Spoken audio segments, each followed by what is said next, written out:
إن الحمد لله نحمده ونستعينه ونستغفره ونعوذ بالله من شرور أنفسنا ومن سيئات أعمالنا من يهده الله فلا مضل له ومن يضلله فلا هادي له وأشهد أن لا إله إلا الله وحده لا شريك له وأشهد أن محمدا صلى الله عليه وسلم عبده ورسوله يا أيها الذين آمنوا اتقوا الله حق تقاته ولا تموتن إلا وأنتم مسلمون يا أيها الناس اتقوا ربكم الذي خلقكم من نفس واحدة وخلق منها زوجها وبث منهما رجالا كثيرا ونساء واتقوا الله الذي تساءلون به والأرحام إن الله كان عليكم رقيبا يا أيها الذين آمنوا اتقوا الله وقولوا قولا سديدا يصلح لكم أعمالكم ويغفر لكم ذنوبكم ومن يطع الله ورسوله فقد فاز عظيما ألا إن أصدق الكلام كلام الله وخير الهدي هدي محمد عليه الصلاة والسلام وشر الأمور محدثاتها وكل محدثة بدعة وكل بدعة ضلالة وكل ضلالة في النار.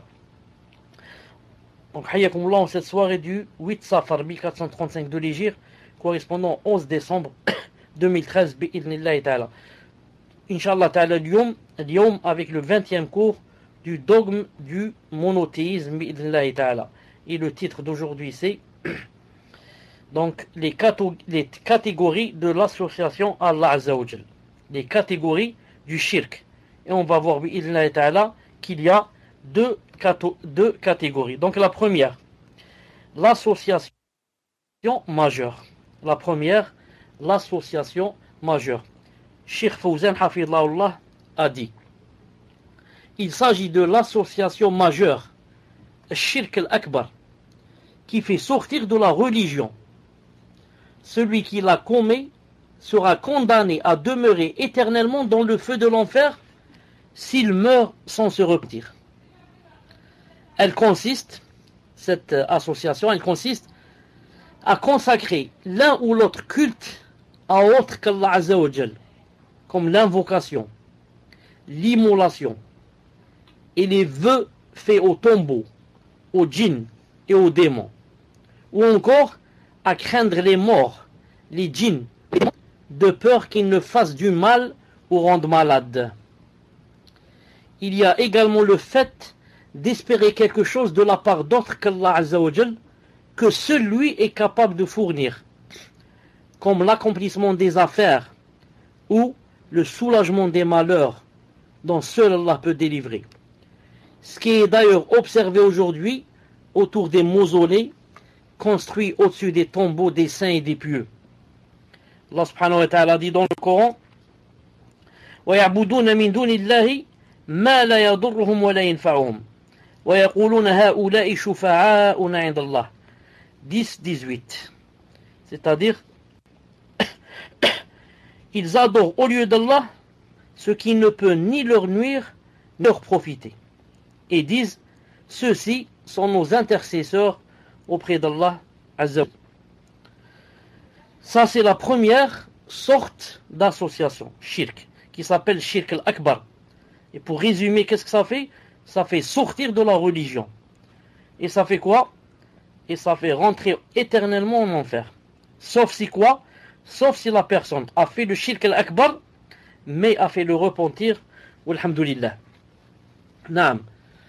Et c'est bien, je crois que c'est bien aussi de relire un peu, naam, pour que ça s'ancre bien dans le cœur. Il a dit, elle consiste à consacrer l'un ou l'autre culte à autre qu'Allah Azza wa Jal, comme l'invocation, l'immolation et les vœux faits aux tombeaux, aux djinns et aux démons, ou encore à craindre les morts, les djinns ou les démons de peur qu'ils ne fassent du mal ou rendent malade.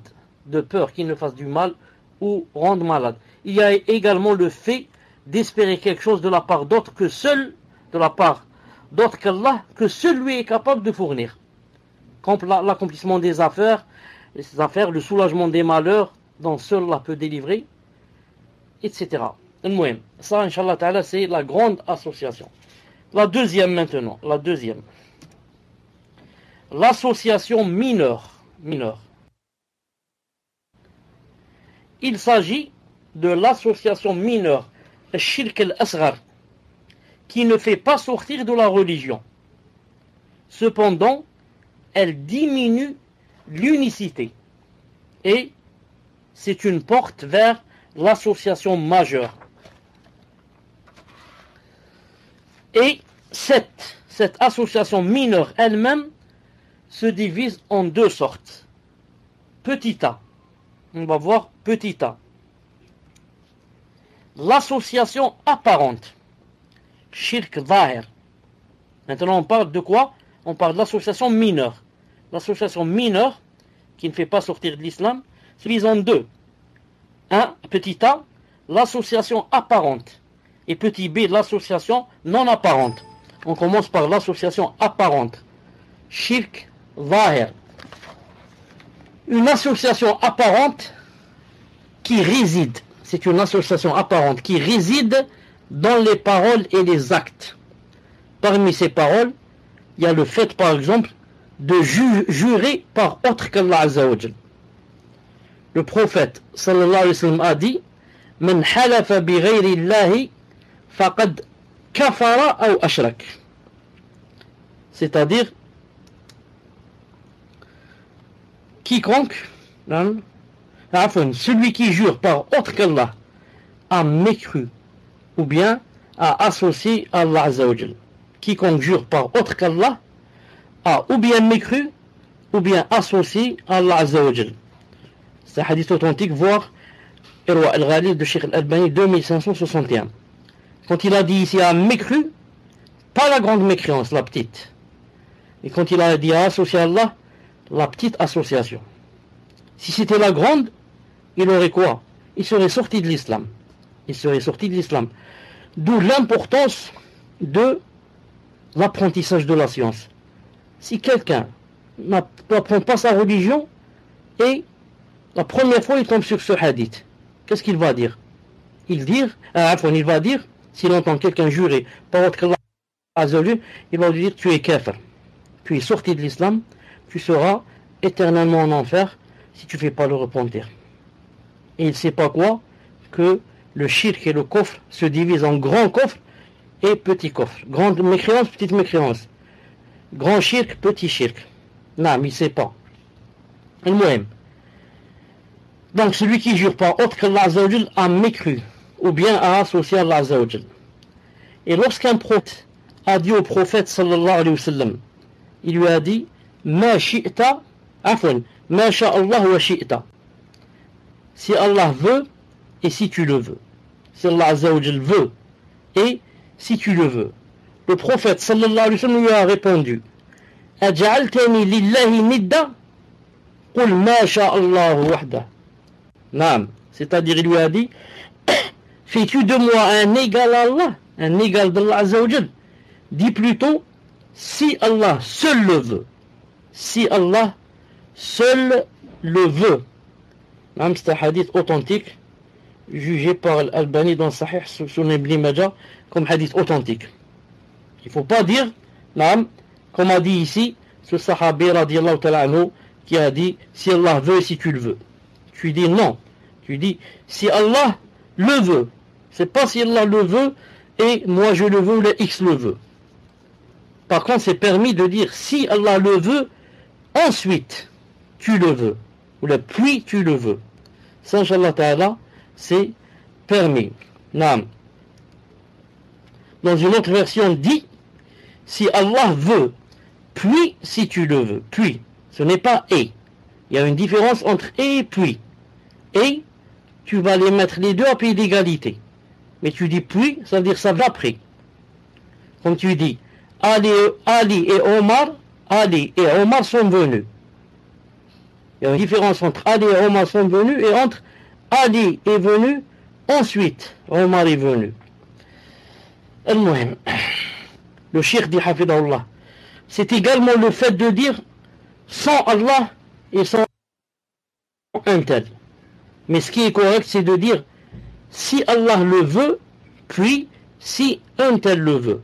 Ou sans Allah, puis sans un tel. Car l'expression puis, qui veut dire en arabe thumma, puis, fait allusion à un ordre de priorité.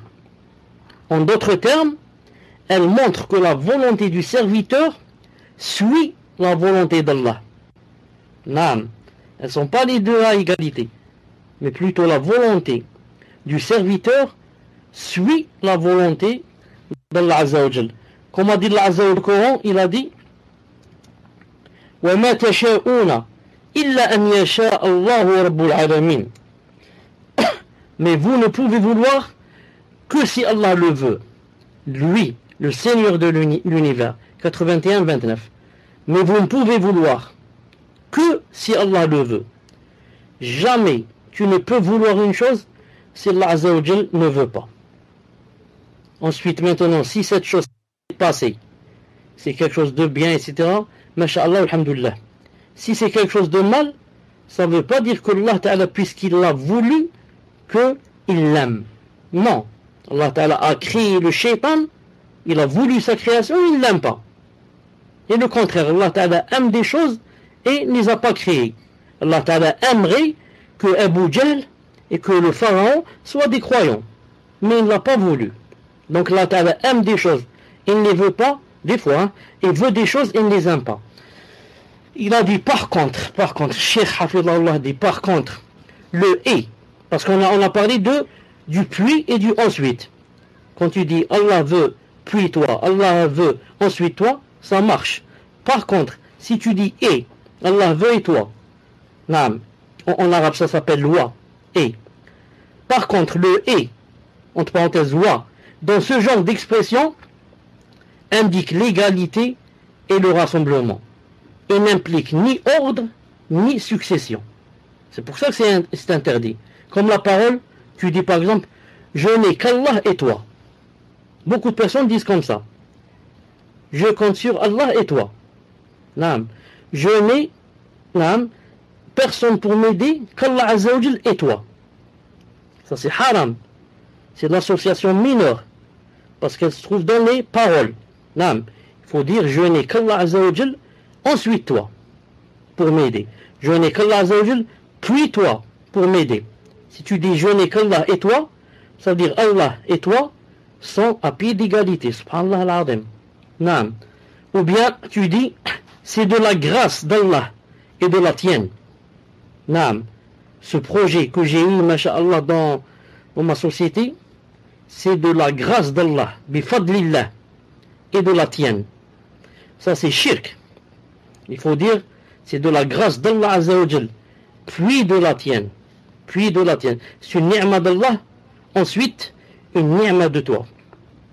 Et c'est possible qu'une personne fasse une ni'ma et une autre. Allah donne des ni'ma et nous on donne aussi des ni'ma. Comme a dit Allah Ta'ala en parlant du prophète Islam,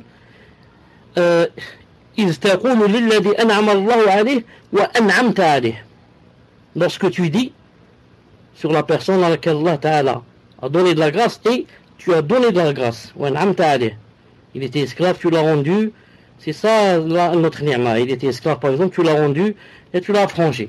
En ce qui concerne les actes qui entrent dans le cadre de l'association mineure, c'est par exemple le fait de porter un anneau.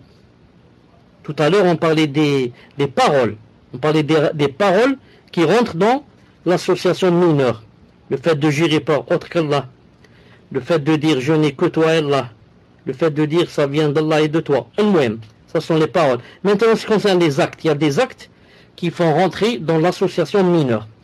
En ce qui concerne les actes qui font rentrer dans le cadre de l'association mineure, c'est par exemple le fait de porter un anneau ou un fil pour enlever ou écarter un malheur.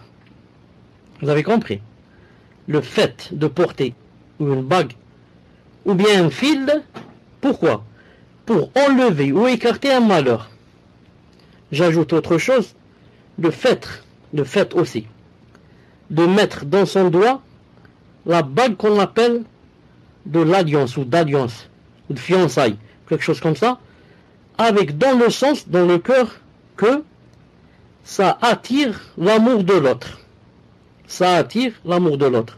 Si je mets cette bague dans mon doigt et mon fiancé va mettre aussi la sienne, ça va faire de sorte que on s'aime, on va s'aimer. Ça aussi, ça rentre dans quoi? Ça rentre dans l'association aussi, ici. Aussi, rentre dans l'association mineure le fait d'accrocher un talisman. Naam. Le fait d'accrocher un talisman. Naam. La main de Fatma, de la mettre, naam, en disant dans son cœur, c'est un moyen. C'est un moyen de repousser le mauvais œil. De repousser le mauvais œil. Cheikh Salah al-Cheikh a ajouté même le chapelet. Il a dit certains mettent le chapelet dans, il l'accroche comme ça sur le, disons, comment ça s'appelle, le miroir dans la voiture. Le rétroviseur. Dans le rétroviseur, des fois, ils accrochent le chapelet, dans le sens que ça porte bonheur. Et comme ça. Cheikh Hafidh Salah al-Cheikh a dit, même si la personne n'a aucune intention avec le chapelet, et elle a dit, je l'ai mis pour décor, pour parure, cette intention. Il a dit, malgré cela, il aura des péchés. Pourquoi? Car Rafa'a Shi'ar, il a élevé l'étendard des gens de Bid'ah. Il a élevé dans sa voiture l'étendard des gens de la Bid'ah. Al-Muhim. Il a dit,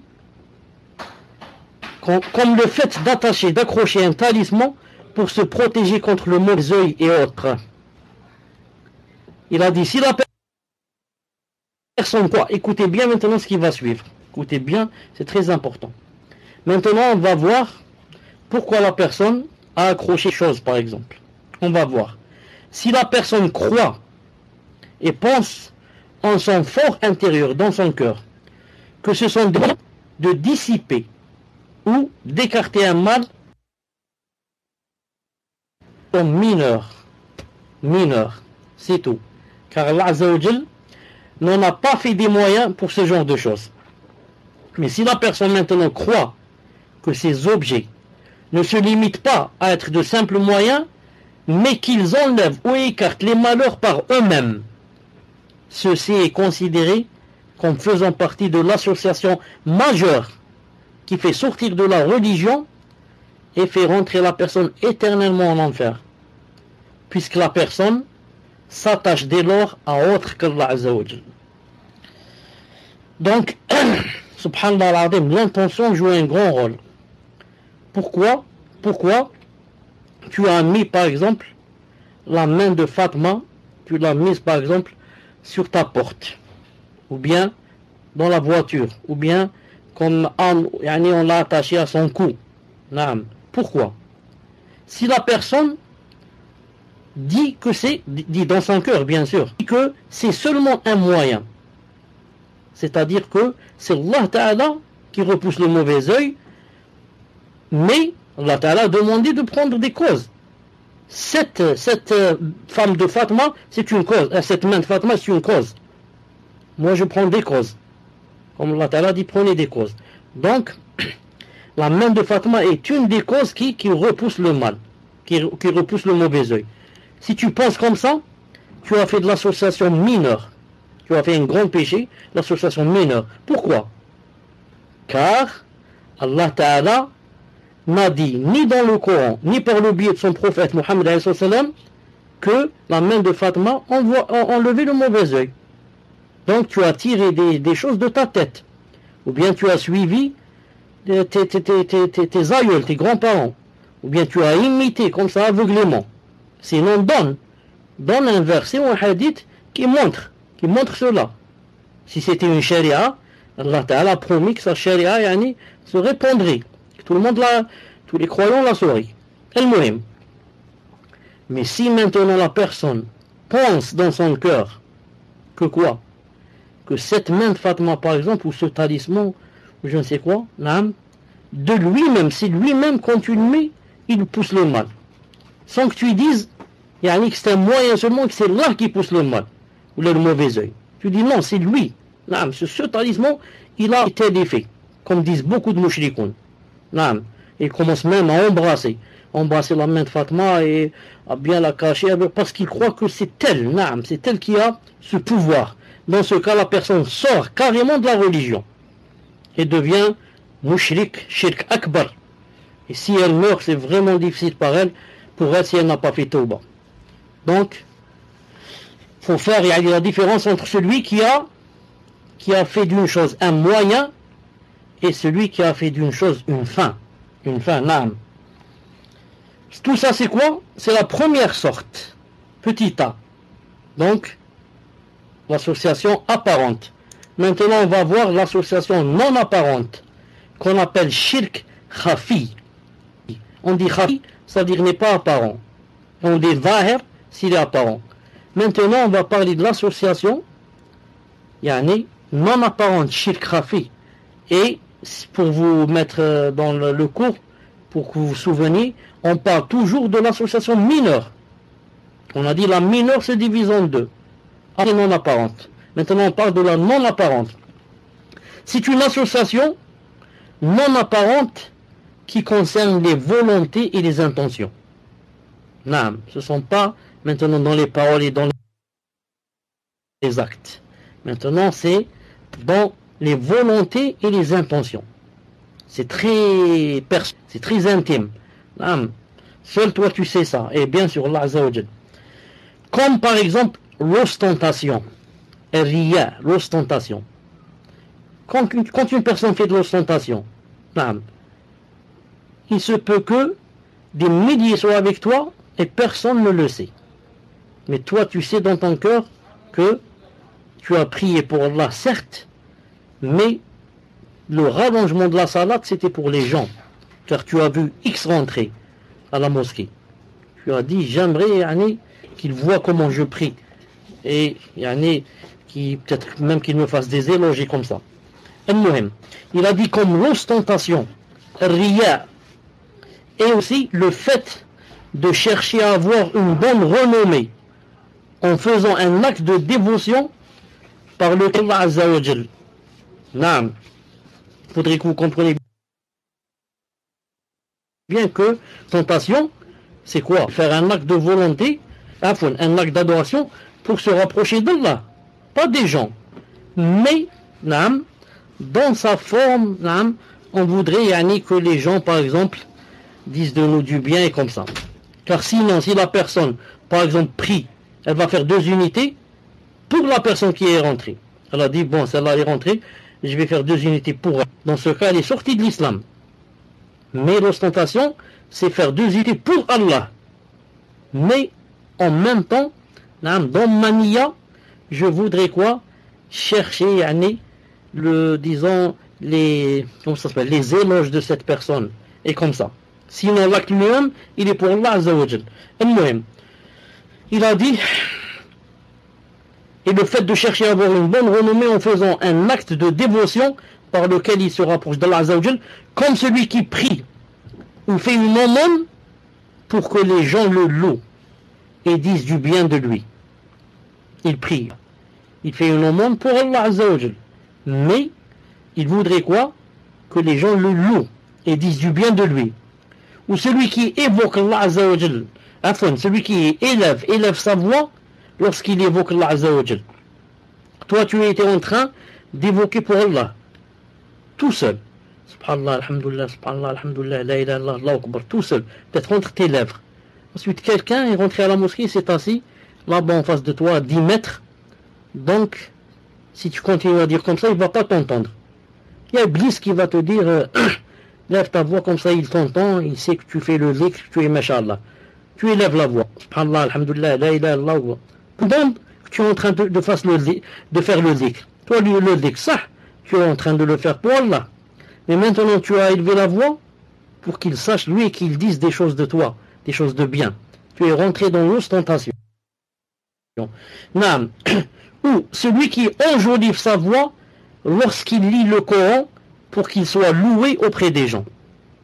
Naam. Si tu étais seul, tu lis, de la façon la plus simple. Et maintenant qu'il y a des gens avec toi, tu lis, masha'Allah, avec ahkam, avec idram, avec iqlab, avec tout ce qu'il y a comme règle. Et quand tu vas à la maison, tu lis, comme on dit, bâcler. Tu veux bâcler la salade et aller manger et dormir. Et maintenant qu'il y a des gens avec toi, tu lis, masha'Allah, ahkam et comme ça. Si l'ostentation se mêle à un acte quelconque, elle le rend vain, elle le rend nul.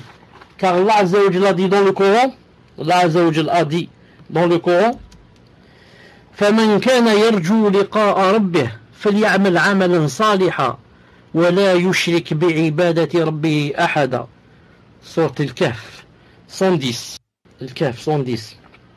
Quiconque donc espère rencontrer son Seigneur, qu'il fasse de bonnes œuvres et qu'il n'associe dans son adoration nul autre à son Seigneur. Le témoin c'est quoi? Qu'il fasse de bonnes œuvres et qu'il n'associe. Voilà shirk al-asghar. Qu'il n'associe dans son adoration nul autre à son Seigneur. Maintenant, quand tu faisais le dhikr ou tu lisais le Coran à voix basse, qu'est-ce que tu faisais? Tu faisais une bonne action. Et maintenant, en élevant ta voix pour qu'ils t'entendent, tu as fait une adoration.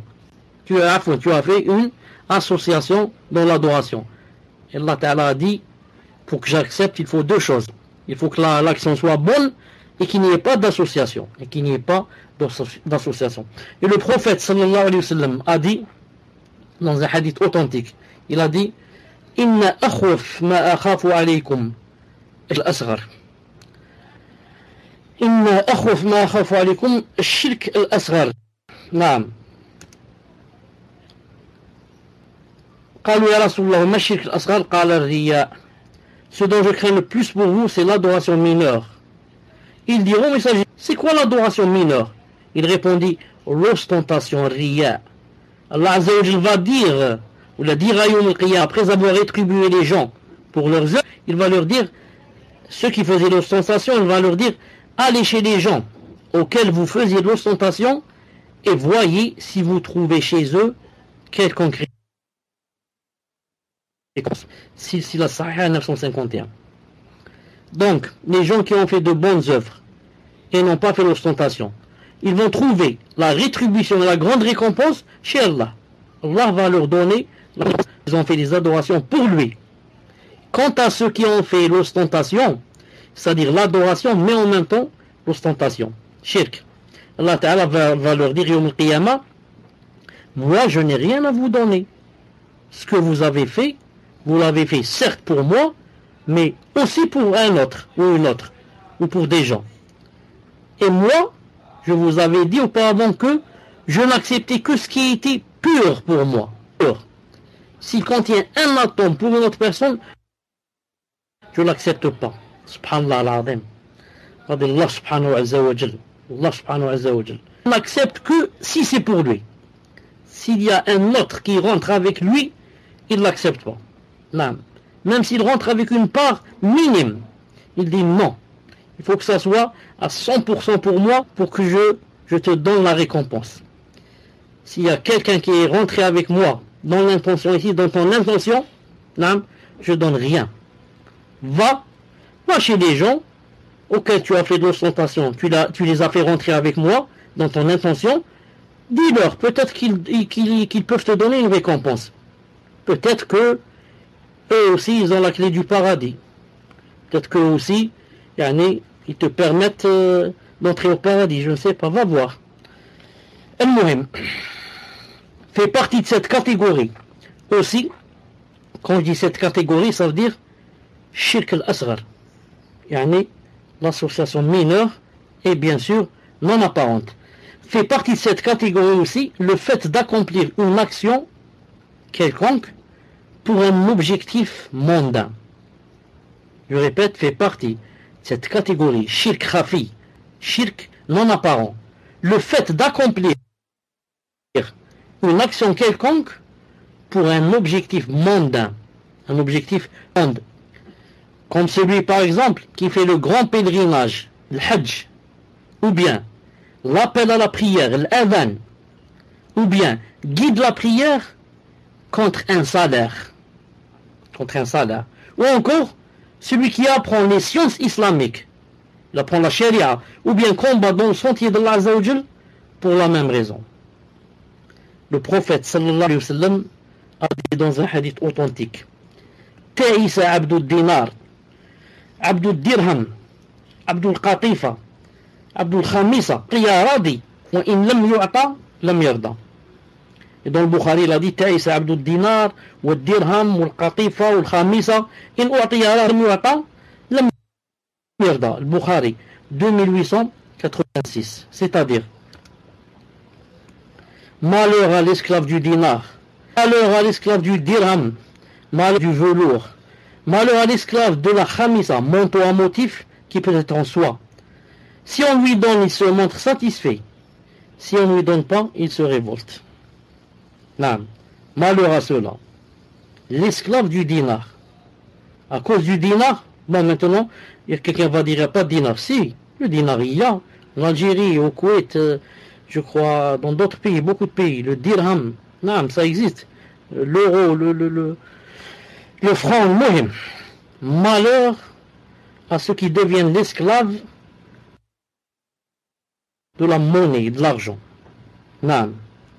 Qui, à cause de l'argent, en général, non, il est prêt à ne pas prier à l'heure. Et la femme est prête à se dévoiler.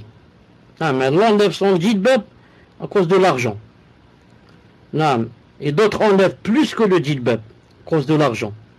Si certains l'enlèvent pour travailler, d'autres l'enlèvent pour faire le haram. Non. Donc la personne devient esclave de l'argent. Malheur à l'esclave du velours et l'esclave du manteau. Donc, malheur à ceux qui passent leur temps toute la journée, seulement à parler de vêtements et à voir comment s'habiller, quelle est la dernière mode, comment faire ceci, comment faire cela, jusqu'à devenir esclave. Qui est à l'heure à cause de cela.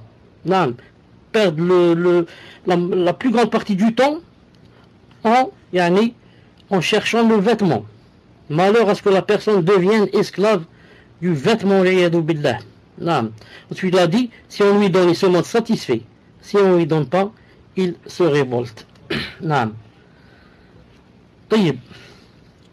Ici, juste une petite chose. On aurait aimé que Cheikh Hafidullah l'aurait montré, mais il l'a laissé comme ça. Je ne sais pas pourquoi. Quand il a dit, mais je suis sûr que si c'était Cheikh bin Uthaymin rahimahullah, il aurait mis ça, peut-être que le Cheikh rahimahullah, Hafidullah, ne l'a pas remarqué. Quand il a dit, le fait d'accomplir l'action rentre dans le shirk asghar, non apparent, le fait d'accomplir une action quelconque pour un objectif mondain, une action quelconque, dans le din.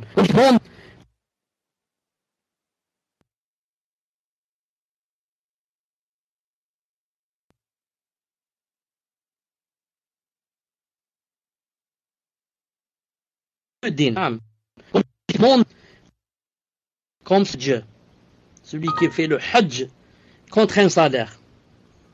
Le hajj, tu dois aller le faire pour Allah Azza wa Jal. Si tu dis non, donnez-moi un salaire, sinon pas, c'est grave, ça rentre dans ce shirk. Mais maintenant, si une personne par exemple est malade et ne peut pas aller au hajj, celui qui est malade et ne peut pas aller au hajj, qu'est-ce qu'il fait? On voit, s'il sait qu'il guérit, il attend, il va au hajj. S'il sait que sa maladie est curable, il paye quelqu'un et lui va aller au hajj à ma place. Il paye quelqu'un.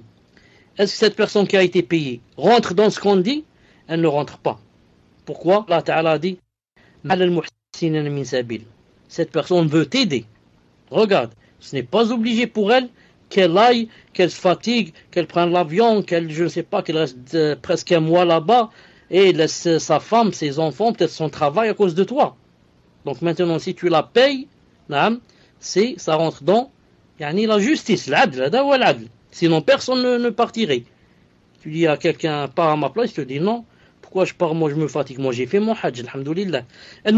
Et quand il a dit ici, l'appel à la prière, le adhan, ou bien guider la prière contre un salaire, on va dire, comme a dit Cheikh bin Uthaymin rahimahullah, ça c'est dans le où on te dit par exemple, tu sais faire le adhan, c'est le moment de la salat, fais le adhan.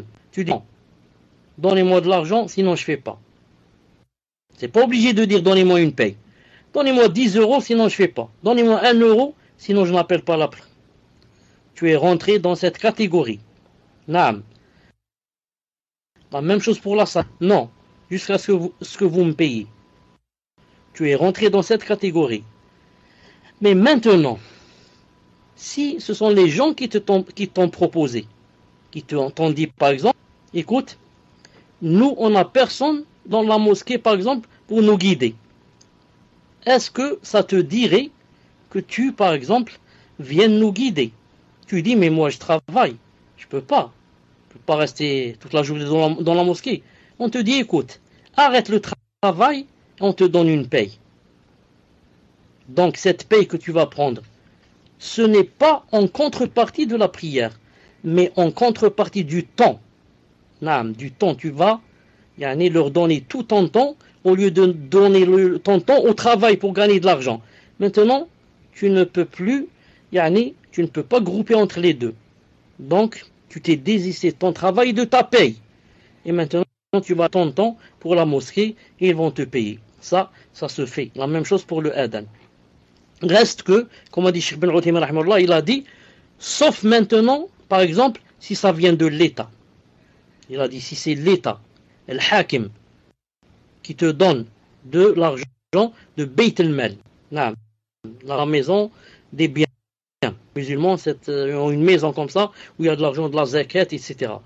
Si le hakim, disons le maire de la ville, disons le président de la République, le ministre des Affaires religieuses, te dit, voilà, garde la mosquée, prie des gens, et il a dit dans ce cas, il n'y a aucun problème, bi'idhnillahi subhanahu wa ta'ala. C'est la même chose pour quelqu'un qui te dit, apprends-moi le Coran. Et tu dis, je n'ai pas le temps, et c'est difficile, et je travaille, je sors jusqu'au soir. Il te dit, écoute, arrête de travailler, je te donne une paye. Et je te ramène mes enfants et les enfants, tu leur apprends le Coran. C'est possible ou c'est pas possible? C'est permis. Car, ce qui n'est pas permis, c'est de dire, quelqu'un te dit par exemple, apprends-moi Surat al-Kahf. Tu lui dis, donne-moi de l'argent. Donne-moi 10 €, je t'apprends Surat al-Kahf. Tu me donnes pas, je t'apprends pas. Vous avez compris? Mais l'autre, qu'est-ce qu'il fait? Il est venu t'apprendre le Coran. Maintenant, qu'est-ce qu'il va faire? Tu vas lui donner de l'argent à cause quoi? À cause que il va se fatiguer. Il va suer. Il va répéter. C'est pas comme ça. Il va te corriger.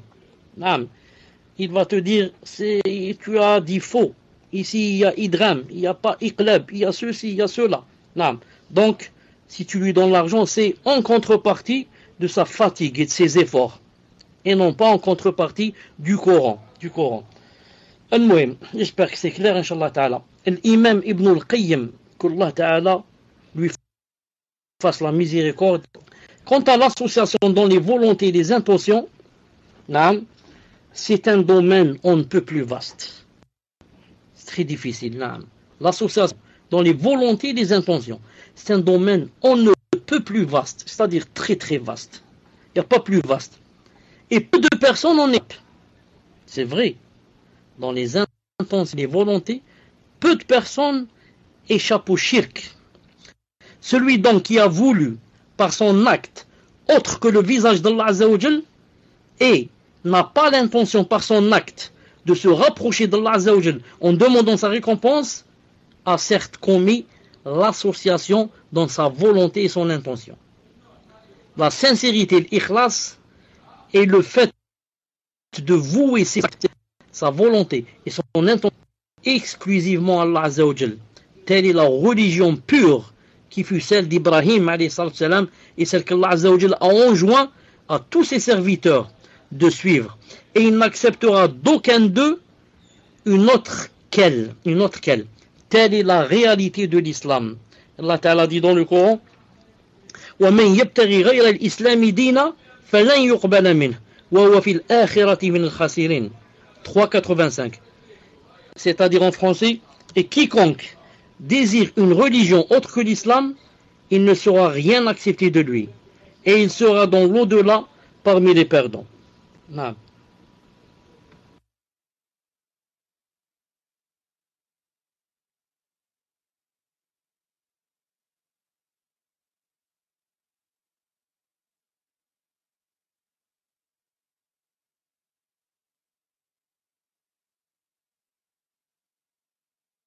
Salam alaikum, je disais, et quiconque désire une religion autre que l'islam ne sera point agréé, et il sera dans l'au-delà parmi les perdants.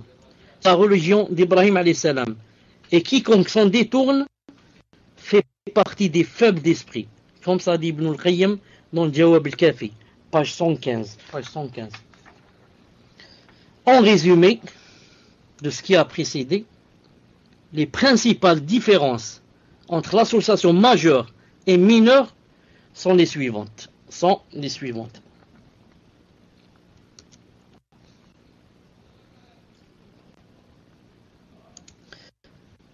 1. L'association majeure, sortir de la religion, contrairement à l'association mineure. Il faut bien apprendre ça. La principale différence entre les deux associations. Le grand shirk, l'association majeure, fait sortir de la religion, contrairement à l'association pas sortir de la religion. 2. L'association majeure fait que celui qui la commet demeure éternellement en enfer, alors que celui qui commet l'association mineure n'y demeure pas éternellement s'il y rentre. Éternellement, je l'ai mal écrit. Je répète, ce qui fait l'association majeure va rentrer et rester éternellement en enfer, alors que celui qui commet l'association mineure, s'il rentre en enfer, on ne sait pas s'il rentre, s'il rentre, il n'y demeurera pas. Viendra le jour où il sortira, parce qu'il a fait seulement un grand péché. Et troisièmement, l'association annule toutes les bonnes actions. L'association, c'est-à-dire majeure, j'ai oublié majeure. L'association majeure annule toutes les bonnes actions, tandis que l'association mineure ne les annule pas toutes. Mais l'ostentation et l'accomplissement d'un acte en vue d'acquérir le bien de ce monde annule uniquement les actes auxquels ils se sont mêlés. L'association majeure annule toutes les bonnes actions. Quant à l'association mineure, elle annule seulement, elle annule l'oration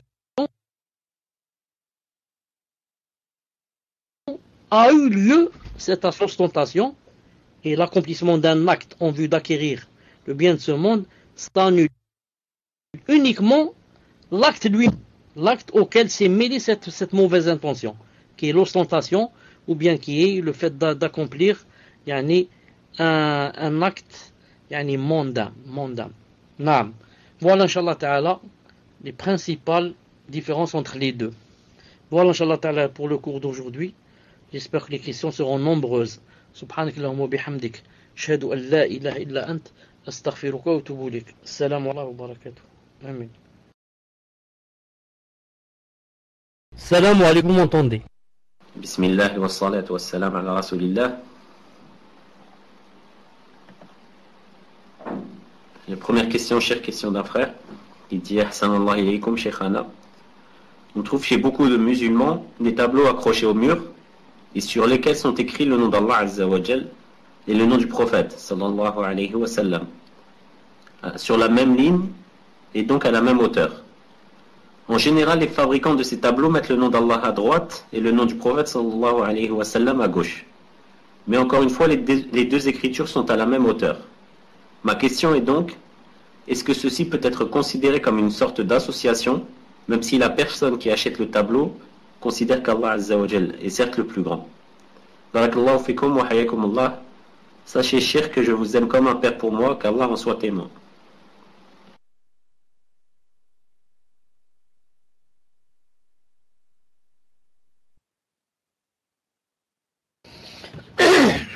Wa alaykum salam wa rahmatullah. Puisse Allah Azza wa Jal t'aimer comme tu m'as aimé en lui.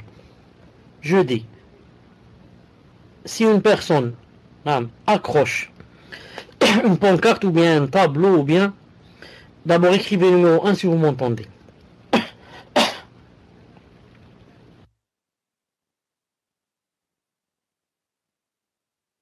alhamdoulilah, où il y a les Bazawajal, mais sur la prophète sallallahu alayhi wa sallam. Que ça soit à gauche ou à droite. Naam. S'il accroche avec la niya, naam, qu'ils sont quoi? Qu'ils sont les deux égaux. Là, ça devient shirk akbar. Shirk, yani association. Naam. Mais si maintenant il dit, ils sont pas égaux, mais quand même, il les a mis dans quoi? Dans la même ligne. Ça devient son mineur. Parce que tu n'as pas le droit de mettre Allah Azza wa Jal et son prophète islam à pied d'égalité, yani, dans une chose pareille. Naam. Maintenant, si la personne n'a pas remarqué, il y a un tableau comme ça à la maison, n'a jamais remarqué cela, elle peut être excusée. Pourquoi? Car pour qu'un péché soit péché, il faudrait, comme je l'ai dit plusieurs fois, que la personne sache qu'elle est en train de faire le péché. Naam. Mais en général, je vous dis que ça n'a rien, yani, ça n'a aucun rapport avec la sunna, ni l'adoration de Allah Azza wa Jal, d'accrocher des tableaux comme ça, yani, sur les murs. Des tableaux, yani, contenant des versets et Allah Ta'ala ou le prophète islam sur les murs. J'ai remarqué aussi qu'une fois j'ai été au Maroc, j'ai remarqué que c'était Allah, ensuite Al-Malik, ensuite chose j'ai oublié c'était quoi. Trois choses comme ça, yani, sur la même ligne. C'est écrit par terre avec c'est dessins, etc. L'Watan, voilà, je crois. Allah,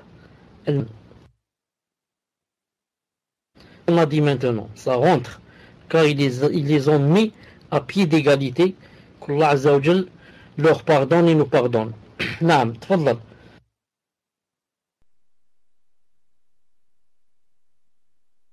Barakallahu fikum, cher.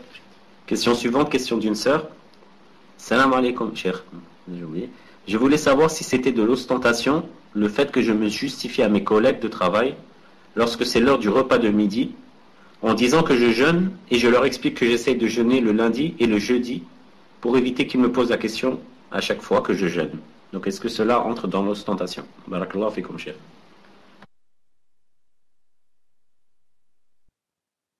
Afwan, il y a un mot qui a sauté. Donc il y a un mot clé dans la question. Tfaddal.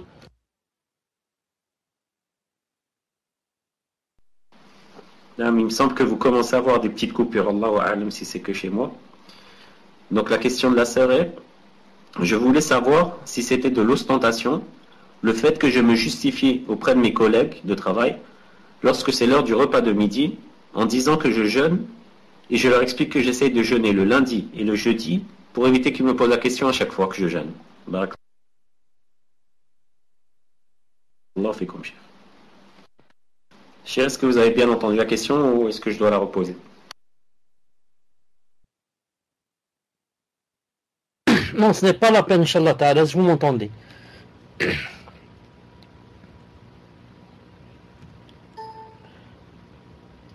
Non, ensuite, s'il y a des coupures, vous me le dites, Inch'Allah Ta'ala. Je dis, quand la personne dit, est-ce que c'est de l'ostentation ou pas?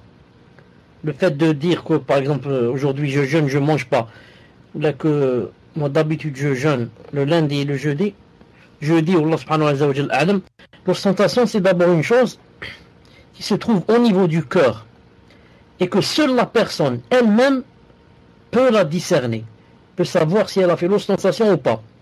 Quand elle fait l'ostentation, la personne un sentiment dans son cœur de joie d'avoir dit cela. Et quand la personne dit seulement pour informer, pas pour ostentation, elles sont le cœur apaisé. Elles sont le cœur apaisé dans l'adoration d'Allah Azza wa Jal. Naam. Et quand elles font l'ostentation, elles sont naam, une sorte de joie et elles sont que ce n'est pas pour Allah. Et elles sont un peu, yani, qu'elles se blâment. Elles s'auto-blâment dans son cœur. Elle dit, je sais que c'est de l'ostentation. Non, mais si elle a le cœur apaisé, alhamdoulilah. Je dis, ça aurait été bien si la personne me dit de manger ou là, et que par exemple je lui dis que aujourd'hui j'ai jeûné, non, ça aurait été bien que c'est pas la peine de dire que je jeûne chaque lundi ou le jeudi. Non. Je dis seulement qu'aujourd'hui, j'ai jeûné. Non. Mais si maintenant j'ai dit avec une bonne intention, pour que c'est pas à chaque fois il me demande, et j'ai senti un apaisement dans mon cœur, ça veut dire que je l'ai dit, Inch'Allah Ta'ala, avec sincérité. Non. Donc ça revient à la personne et au sentiment qu'elle a ressenti lorsqu'elle a dit cela. Wallahu Ta'ala alam. Tfaddal.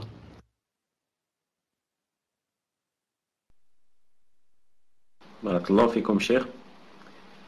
Question suivante d'une sœur qui dit: Alaykoumullah, est-ce correct de dire Inch'Allah, puis s'il te plaît? Donc Inch'Allah, thumma shi't. Lorsque l'on demande quelque chose à quelqu'un. Par exemple, peux-tu aller me chercher du pain, Inch'Allah, puis s'il te plaît? Car j'ai pour habitude, lorsque je demande un service, d'employer cette manière, et on m'a déjà dit qu'il n'y avait aucune législation à ce sujet. Barakallahu fikum, cher.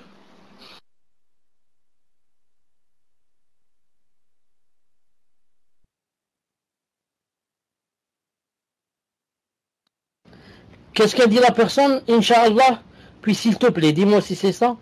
Inch'Allah, puis s'il te plaît. Naam, une seconde, je prends le micro.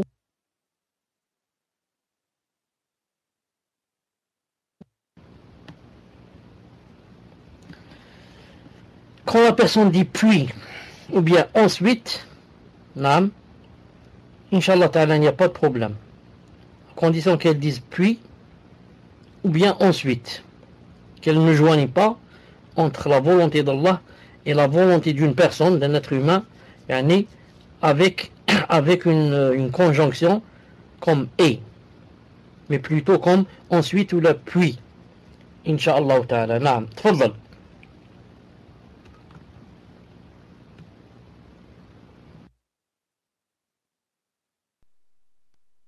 Barakallahu fikum, cher. Question suivante d'une sœur. Hassanallah ilaykum, cher. Qu'Allah Ta'ala vous préserve, ainsi que nous tous, de l'association majeure et mineure. Amen. Je voudrais savoir si le fait d'avoir peur d'une personne qui nous veut du mal, ou des shayatin djinn, par rapport au sihr, à la possession, est-ce que cela rentre dans l'association majeure? Jazakumullahu khaira, cher. Donc le fait d'avoir peur d'une personne qui nous veut du mal, ou des shayatin djinn. Barakallahu fikum.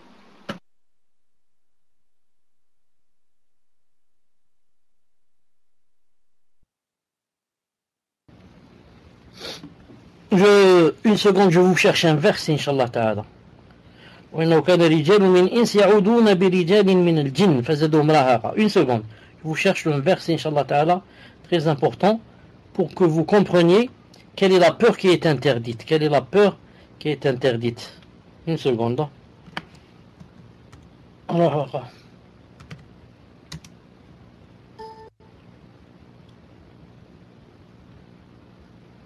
non. Avoir peur des djinns, des démons là, non. Cela dépend de quelle peur. Si j'ai peur, voilà, c'est-à-dire en arabe, non. En arabe, وأنه كان رجال من إنس يعودون برجال من الجن فزادوهم رهقا. فزادوهم رهقا. C'est pas celui-là. C'est plutôt ce verset. C'est plutôt ce verset. C'est plutôt ce verset. Or, il y avait parmi les humains des mâles qui cherchaient protection auprès des mâles parmi les djinns. Ils ont écrit Paris. Parmi les djinns. Mais cela ne fit qu'accroître leur détresse. Ce qui s'est passé ici, c'est que certains des kuffars autrefois, quand ils descendaient ils arrivaient à un certain endroit, comme on dit, un wed comme ça. Quand ils arrivaient là-bas, qu'est-ce qu'ils faisaient? Ils disaient, ici il y a des djinns qui habitent cet endroit. On a peur qu'ils nous fassent des choses. Or, donc ils demandaient protection au prix des djinns. Ils disent, oh toi, le maître des djinns de cet endroit-là, préserve-nous du mal, du mal de n'importe qui ou des autres djinns. Ils demandaient donc à ce djinn, ou au chef des djinns, de les protéger. Et ça, bien sûr, ça fait rentrer dans l'association majeure, et cela ne fait qu'accroître ton mal et ta détresse et ta peur. Par contre, si une personne arrive dans un endroit, par exemple, et elle a peur qu'il y ait des djinns ici, et qu'elle fasse des doigts, comme le prophète, quand il descendait dans un endroit, il faisait des doigts. Par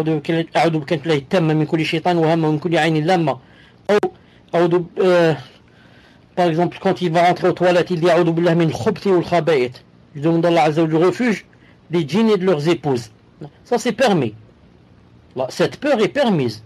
J'ai peur qu'il me fasse du mal, mais ce qui est interdit maintenant, quand tu as peur qu'il te fasse du mal, tu t'es préservé d'eux, en te réfugiant chez qui? Auprès d'Allah Azza wa Jalla, ou en faisant de la sorcellerie et en égorgeant pour eux quelque chose. Vous avez compris la différence? Non. Si tu as peur d'un djinn, d'un démon, la peur naturelle, car ils font du mal par exemple, et que tu demandes à Allah Azza wa Jalla refuge, contre eux, cela est permis. Si par contre tu demandes refuge auprès d'un sorcier ou bien en employant le sihr ou quelque chose comme ça, ou des moyens qui ne sont pas légiférés, ça devient shirk bi'idhnillahi ta'ala. Tfadhal.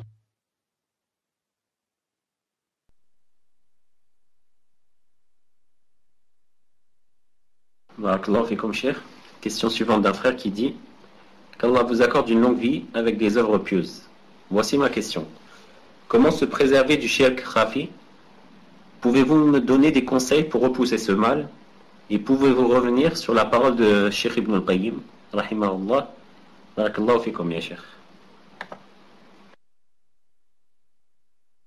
Afwan, j'ai pas entendu les premiers mots de la question. Donc j'ai pas entendu les mots clés de la question.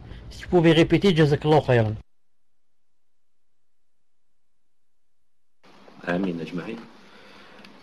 Donc cheikh, la question, comment se préserver du shirk khafi?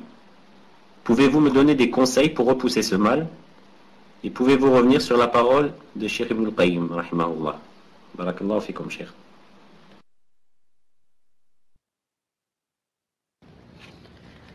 Le shirk khafi, c'est très difficile. C'est très difficile de s'en préserver. Et c'est des choses intimes que seule la personne connaît. Tu es avec une personne, avec elle au travail du matin au soir, ou là dans la mosquée du matin au soir, et tu ne sais pas s'il a fait du shirk khafi ou pas, parce qu'il n'a pas parlé. Ce sont des choses qui dépendent des intentions et des volontés. Et qui peut connaître les intentions et les volontés si ce n'est Allah Azza wa Jal, ou bien la personne elle-même? Sinon c'est impossible que quelqu'un sache cela. C'est pour cela. Et puisque la personne a demandé que je lise aussi ce qu'a dit Ibn al-Qayyim, regardez ce qu'il a dit. Regardez ce qu'il a dit ici. Il a dit: quant à l'association dans les volontés et les intentions, c'est ça le shirk khafi. Écoutez ce qu'il a dit. C'est un domaine on ne peut plus vaste. Il n'y a pas plus vaste que ce domaine. Vaste. Et peu de personnes en échappent. Imaginez un alim comme Ibn al-Qayyim rahimahullah, un nasset, Allah ibarak, sabu kadalik, wa la zaka Allah ahadan. Quelqu'un qui a passé sa vie de salat al-fajr jusqu'à salat al-isha dans le dhikr et dans le tafsir, dans le hadith, dans les usul, dans le fiqh, dans le mirat, dans plus ce qui se passe dans son cœur, plus le dhikr. Il était très connu que il priait beaucoup, jeûnait beaucoup. Al-Muhim, celui-là, qu'est-ce qu'il dit? Il dit peu de personnes en échappent. Celui donc, voilà ce qu'il dit. Il dit celui donc qui a voulu par son acte autre que le visage d'Allah et n'a pas l'intention par son acte de se rapprocher d'Allah Azza wa Jal en demandant sa récompense, a certes commis l'association dans sa volonté et son intention. Quand tu fais un acte d'adoration et ton but ce n'est pas le visage d'Allah ni l'espérance de sa récompense demain quand tu le rencontres, tu as fait le shirk que tu as fait, c'est dans la volonté, dans l'intention, car il n'y avait pas dans la volonté le visage d'Allah Azza wa Jal. Il a dit la sincérité, c'est ça le contraire. La sincérité, donc c'est ça aussi dawa, c'est ça le remède, c'est ça les soins qu'il faut prendre, c'est ça les médicaments. C'est quoi? C'est de chercher la sincérité. Et la sincérité, c'est le fait de vouer ses actes, ses paroles, sa volonté et son intention exclusivement à Allah Azza wa Jal. Telle est la religion pure, qui fut celle d'Ibrahim, alayhi salam, et celle qu'a enjoint Allah Azza wa Jalla à tous ses serviteurs de suivre. Et il n'acceptera d'aucun d'eux une autre qu'elle. Ensuite, là, c'était le verset, quiconque désire religion autre que l'islam, il ne sera rien accepté de lui, et sera dans l'au-delà parmi les perdants. C'est pour ça que je rappelle, dites-moi si vous m'entendez, je rappelle que les trois personnes qui vont rentrer en enfer, ce sont toutes les trois des personnes qui ont fait quoi? Qui ont fait l'association. Dans les adorations. La première, qui quoi? Qui lisait le Coran, pour que les gens disent que cette personne, masha'Allah, c'est un savant, c'est quelqu'un qui récite, masha'Allah, quelqu'un qui lit. Et la deuxième personne, qui faisait l'aumône, mais elle avait dans le cœur pour que les gens disent d'elle. Les gens disent, vraiment cette personne, il n'y a pas comme elle dans l'aumône. La troisième qui a fait le djihad, le combat dans le sentier d'Allah, mais avec l'intention, pourquoi? L'intention de dire, pour que les gens disent, vraiment celui-là c'est un courageux. C'est pour ça qu'en islam, il est interdit de dire de quelqu'un qu'il est quoi? Qu'il est martyr. Sauf si Allah Ta'ala a dit de lui qu'il était martyr, ou le prophète sallallahu alayhi wa sallam. C'est pour ça que le Bukhari a dans son Sahih un chapitre qui s'appelle l'interdiction de dire X shahid, X est mort shahid. Pourquoi? Car le prophète sallallahu alayhi wa sallam a dit il a dit toute personne qui tuklamu fi sabilillah wallahu a'lamu biman yuklamu fi sabilih, il a continué le hadith. Il a dit toute personne à qui on fait couler du sang fi sabilillah. Ensuite il a dit et Allah, comme ça il a dit wallahu ya'lam, et Allah sait, c'est-à-dire pas notre sait, et Allah sait à qui on a fait couler le sang fi sabilillah. Quelqu'un part avec toi, part dans l'armée, avec l'armée pour faire le djihad, contre les ennemis d'Allah subhanahu wa ta'ala, et il meurt tué par une balle, et tu peux pas dire de lui il est shahid. Pourquoi? Tu ne sais pas qu'est-ce qu'il y avait dans son cœur, pourquoi il est parti pour le djihad. Certes il disait Allahu Akbar pendant toute la journée, mais au fond pourquoi? Tu sais pas, seul Allah ta'ala sait. Peut-être que c'est pour qu'on dise de lui, celui-là, masha'Allah, c'est un guerrier, un valeureux, un courageux, il n'a pas peur. Ou bien, parce que quand il termine le djihad, il y a le butin qui est distribué. Peut-être qu'il est parti à cause du butin. Ou bien, pour qu'il soit là-bas un chef, pour qu'il devienne un chef. Ou bien, il est parti parce qu'il veut le visage d'Allah et le paradis. Avec, ses 8 portes. Allahu alam. Donc c'est pour ça qu'on ne dit pas X est mort shahid. X est mort shahid, sauf s'il y a dans le Coran ou la Sunna, Inch'Allah ta'ala. Tfadlal. Donc je dis à cette personne, le remède c'est la sincérité. C'est d'essayer de cacher au maximum ses actes et ses adorations. Sauf les adorations qu'on va faire par exemple en groupe. Naam. Mais les adorations facultatives, naam, qu'on fait nafila, comme lundi, par exemple celui qui jeûne lundi ou jeudi ou bien un autre jour, ou dans quelque chose, une aumône fi sabilillah ou là, s'il veut le visage d'Allah, alors qu'il essaie de cacher cela au maximum. Et tu verras et tu sais qu'il y a une grande différence quand tu donnes à quelqu'un 10 € en cachette et quand tu les donnes en ayant dans le cœur que j'aimerais que les gens me voient. Naam. Dans le premier cas en cachette, tu vas sentir une grande rahma qui va descendre dans ton cœur quand tu as donné fisabilillah. Pourquoi? C'est le jaza. Allah Ta'ala te récompense déjà à la minute même. Et tu vas sentir le khushu' dans ton cœur. Tu vas sentir ta foi qui commence à grandir. Tu vas sentir ton cœur qui a bougé. Tu vas sentir les larmes qui veulent couler de tes yeux.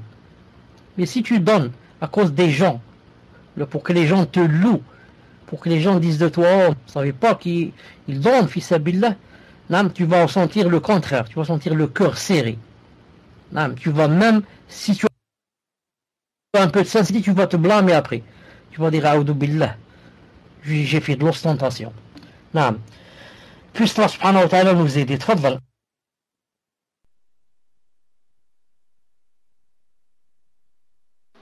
Barakallah fikum cher. Question suivante d'une sœur qui demande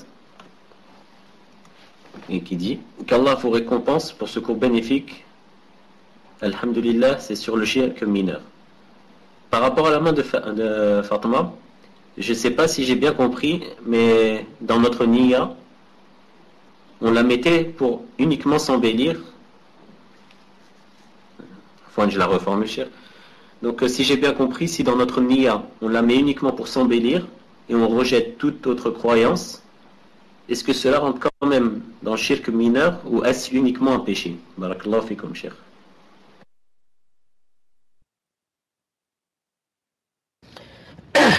Si on met la main de Fatma uniquement dans le but de s'embellir, comme parure, ça devient seulement un péché. Ça devient seulement un péché parce que, pourquoi un péché? Tu t'es paré avec du haram. Est-ce que maintenant, moi, pour parer ma maison, je vais la remplir de bouteilles de vin? Vous avez compris? Dans le salon, je vais poser une bouteille de whisky, une bouteille de vin rouge, une bouteille de vin rosé, 10 ou 15 bouteilles de bière. J'ai dit, c'est juste pour parure. Vous avez compris? Donc pour cela, je vais avoir un péché. Mais si maintenant c'était pour refouler le mauvais œil, ça devient shirk. Naam. Tfadal.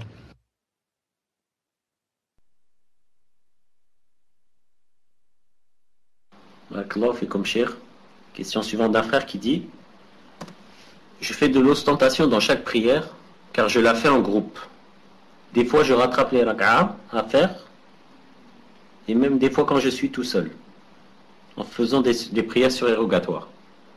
Donc comment faire, sachant que je n'aime pas ça et pourtant j'aime beaucoup prier? Pouvez-vous m'expliquer, cher barakallahu fikum, qu'Allah vous accorde le paradis et je vous aime en Allah.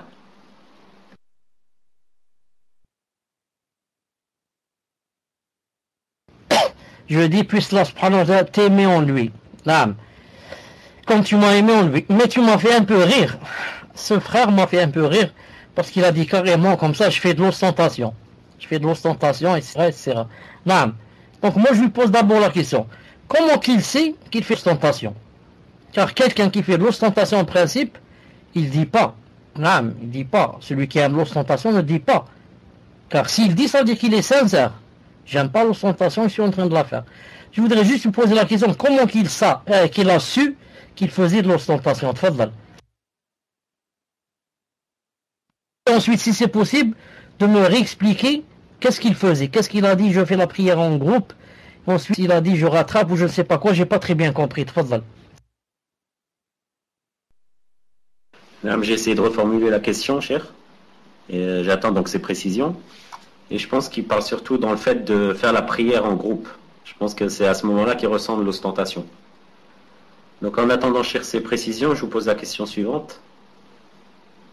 Question d'une sœur qui dit: ma question se porte sur l'explication que vous avez donnée au sujet d'Allah Azza wa Jal, au sujet qu'Allah Azza wa Jal a créé ses créations sans toutes les aimer. Par exemple, des djinns. Car je n'ai pas compris du tout. Barakallahu fikum, cher, si vous pouvez réexpliquer. J'attends ces précisions, Inch'Allah.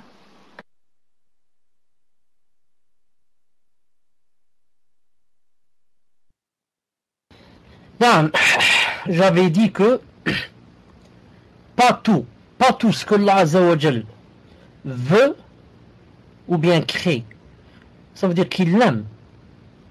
Et pas tout ce que Allah Azza wa Jal aime ou bien crée, ça veut dire qu'il le veut. En arabe on dit Masha'Allah kan wa ma lam yasha lam yakun. C'est une règle très connue chez al-Salaf, chez les Salaf, al-Sunnah wal Jama'a. Non. Pas Jal.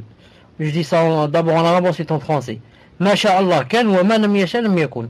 Ce que Allah Ta'ala veut, non, il est. Il lui dit soit il est. Non. Et ce que Allah Ta'ala ne veut pas, il ne sera jamais, n'existera jamais. Maintenant, je vais donner des exemples pour prouver qu'Allah subhanahu wa ta'ala, des fois il veut des choses, donc les crée, mais il ne les aime pas.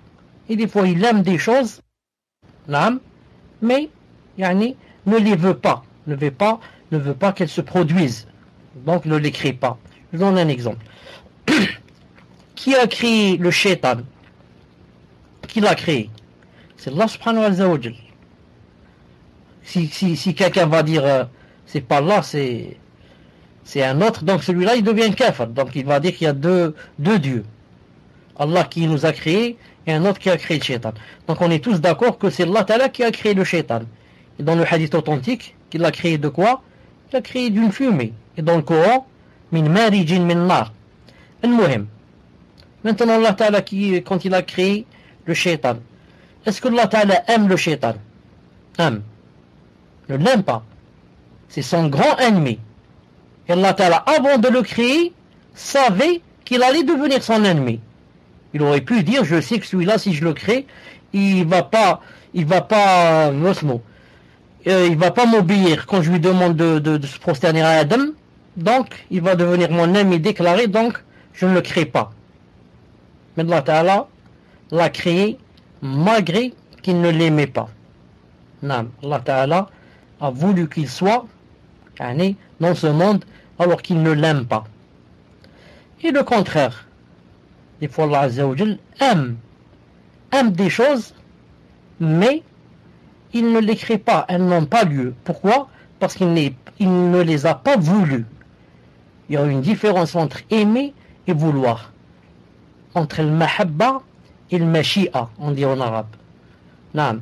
Allah Azza wa Jal, par exemple, aimerait que tout le monde soit musulman, soit croyant. Allah Ta'ala aime quand une personne croit en lui ou bien n'aime pas. Aime. Allah Ta'ala aime que le kafir, Jean-Pierre et Jean-Paul et Marlene et je ne sais pas qui, ils aiment qu'ils deviennent croyants ou ils n'aiment pas? Ils aiment. Naam.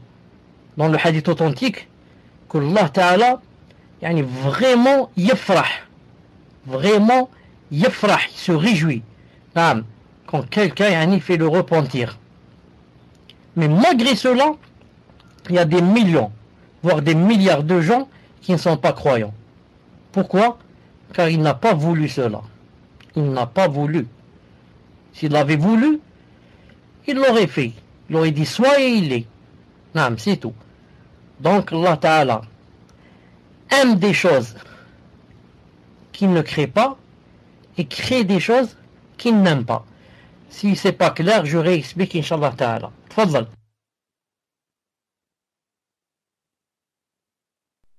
La fois de cher, j'ai été déconnecté, ce que vous aviez fini. J'avais entendu, il aime des choses qu'il... etc. Alhamdoulilah, donc je passe à la question suivante. Question d'une sœur qui dit, Cheikh, vous avez parlé dans votre cours de ceux qui aiment la mode. Moi, je suis quelqu'un qui aime la mode et qui aime acheter des vêtements pour plaire à mon époux. Est-ce que je rentre dans le cas de ceux cités par le prophète sallallahu alayhi wa sallam? Barakallahu fikum pour vos cours et qu'Allah Ta'ala purifie notre tawhid.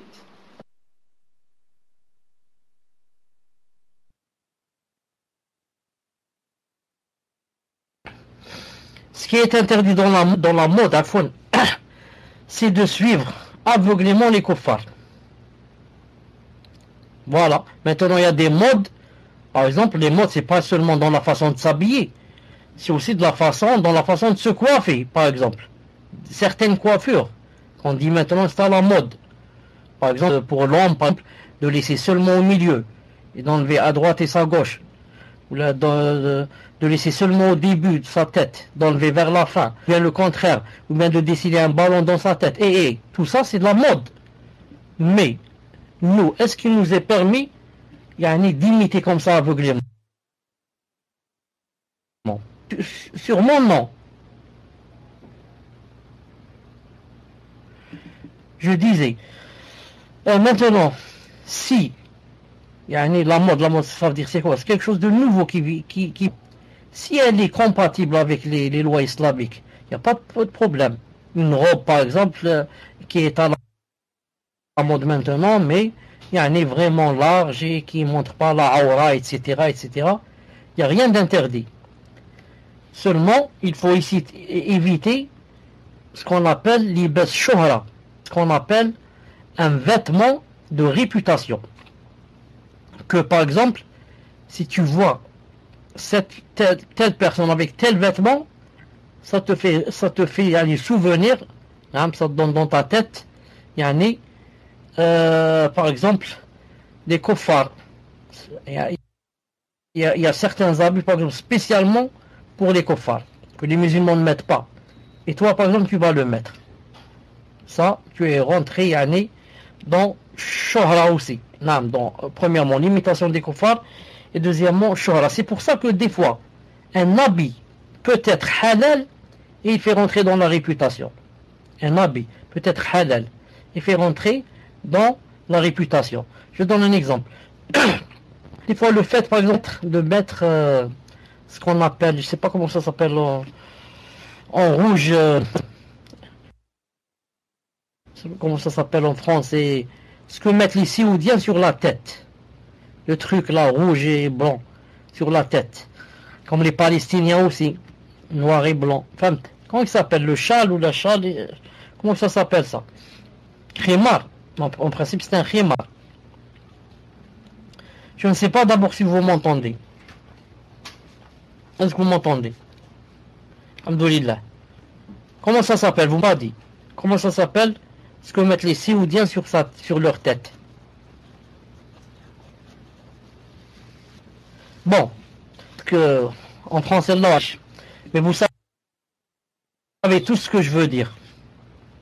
Hein? Quelqu'un, par exemple, va le mettre, alors que cet habit, par exemple, c'est spécialement, ça montre que c'est l'habit d'un Saoudien ou d'un Qatari ou d'un Koweïtien, et toi, tu n'es pas là-bas dans le pays où on met ça. Maintenant, tu le mets dans ton pays où il y a. Ça devient quoi? Ça devient habit de réputation. Ça devient de réputation. Maintenant, si toi tu vas là-bas et tu le mets, ça ne fait rien. Pourquoi? Car tu es dans leur pays. C'est comme ça qu'ils s'habillent. Et maintenant, là où tu es toi, il n'y a pas ça. Non, donc tu le mets par réputation pour que les gens te montrent du doigt.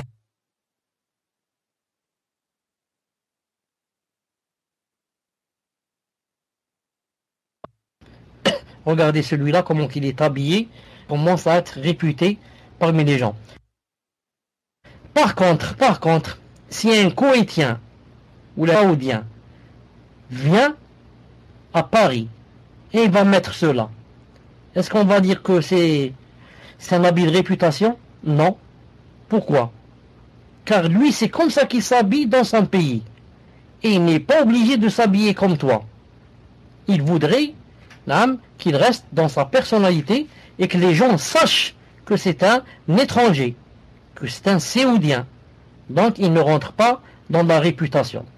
Voilà la différence. Je reviens à la sœur, je dis, le hadith dont on a parlé, quand j'ai parlé moi tout à l'heure, le Cheikh Fawzan Hafidullah a parlé, ou plutôt le hadith qui dit, parler de l'esclavage, l'esclave du dinar, l'esclave du manteau, etc. Il parlait de celui qui va, comment je vais dire le mot, du matin au soir. Il ne pense qu'à ça. Il ne fait que cela. Il adore cela. Ça rentre presque dans l'adoration. C'est comme si, par exemple, quelqu'un ou là une femme va se mettre devant, comment ça s'appelle, le miroir du matin jusqu'au soir. Elle passe la plupart de son temps en face du miroir. Celle-là, elle s'est adorée. Elle s'est auto-adorée. Vous avez compris? Elle donne plus de temps au mari. Si elle s'admirait seulement, c'est permis. Mais elle s'adore. Car je peux me voir dans le miroir quelques minutes et je m'admire. Je me parle, on me dit je suis beau, je suis ceci, je suis mignon, malish. Et maintenant, je vais rester du matin au soir, naam, des heures et des heures. Et tout le temps. Si c'était juste pour un mariage, pour une fête, plus ou moins. Mais tout le temps, matin au soir. Ni je lis Coran, comme on dit, ni, ça rentre dans l'adoration. Naam. Donc, si maintenant une personne veut acheter des choses juste pour plaire à son mari et que les choses qu'elle a, vêtements, etc., sont conformes à la charia, ne montrent pas la aura, ne sont pas des choses spéciales des kuffars, etc., c'est permis, Inch'Allah ta'ala. Tfadlal. Je sais pas pour les autres, mais chez moi ça a coupé à la fin, je n'ai pas entendu la fin. Malish, les autres ont entendu, Inch'Allah. Les autres ont entendu, Inch'Allah. Alhamdulillah. Donc, Cheikh, je reviens à la question du frère qui avait dit j'ai de l'ostentation dans chaque prière, car je la fais en groupe. Des fois, je rattrape les rak'at à faire, même des fois quand je suis tout seul, en faisant des prières surérogatoires. Donc, comment peut-il faire pour, Cheikh, si j'ai bien compris la question, comment peut-il faire, Cheikh, pour ne plus tomber dans l'ostentation? Car il aime beaucoup prier, il n'aime pas le fait de faire d'ostentation. Et quand on lui a demandé des précisions, il a dit qu'il ne sait pas ce qu'il ressent vraiment, mais il ressent en faire de l'ostentation. Je lui dis deux choses. La première, il ne faut pas délaisser la prière du groupe à cause de l'ostentation et dire non, moi quand je prie en groupe, donc je vais rester prier à la maison. Ça c'est la première chose, la première faute qu'il ne doit pas faire. Il doit prier en groupe, malgré s'il ressent, qu'est-ce qu'il ressent. C'est la première des choses. La deuxième, il ne doit pas prier nafila à la mosquée. La nafila, la prière surérogatoire, ne se prie pas à la mosquée, mais se prie à la maison si on est sincère. Et une prière surérogatoire à la maison, c'est l'équivalent de 27 prières. Naam. Si tu l'as pris à la mosquée, tu as seulement une prière. Si tu l'as pris à la maison, tu as 25 ou 27. Et le contraire, pour la prière obligatoire. Tu l'as pris à la maison, tu as une seule. Tu l'as pris à la mosquée, tu as 25 ou 27. Donc, pour la nafila, la prière surérogatoire ne se prie jamais à la mosquée. Sauf quoi? Sauf par exemple tarawih. Ou bien les 2 rak'at de la mosquée, quand on rentre à la mosquée. Sinon, on doit les prier à la maison. Pourquoi? Pour avoir plus de récompenses et pour prouver qu'on est sincère. Tu vois, quand on est à la mosquée, on veut prier nafila. Quand on va à la maison, on ne prie pas. Pourquoi? Donc, on ne prie pas seulement pour Allah. La preuve, on prie à la mosquée car il y a des gens qui nous voient. Quand on va à la maison, il n'y a pas de nafila. Je vais voir la télé. Vous avez compris? Mais si je suis sincère, et maintenant je vais prier une nafila dans la maison. Et encore, peut-être même des fois mes parents ou ma famille ne sait pas. Je suis dans ma chambre. Ils ne savent pas ce que je suis en train de faire. Et je dis Allahu Akbar et je fais 2 rak'at ou bien 4. Tout seul. C'est une preuve que c'est pour Allah. Ensuite, si quelqu'un rentre dans la chambre et il me voit, c'est pas grave. Parce que c'est pas moi qui l'ai appelé pour qu'il me voie. Je ne lui ai pas dit, je vais prier, viens me voir. C'est pourquoi l'importance et la grande importance de la prière de la nuit. Pourquoi? Car tout le monde dort. Et celui qui te voit, c'est seulement Allah Azza wa Jal qui vient de descendre au ciel de la dunya. Non. Sinon, tous les autres sont en train de dormir. Personne ne sait. Si ta famille qui habite avec toi dans la maison ne sait pas, qu'en est-il des gens qui sont dehors? Donc il est possible que la personne se lève, prie, ne serait-ce que 2 rak'at, et se couche sans que personne dans la maison ne le sache. Masha'Allah, c'est ça l'ikhlas. C'est vraiment une preuve que c'était pour Allah.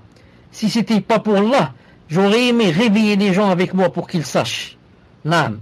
Allahu Akbar. Puisse Allah Azza wa Jal nous donner la sincérité. Tfadlal.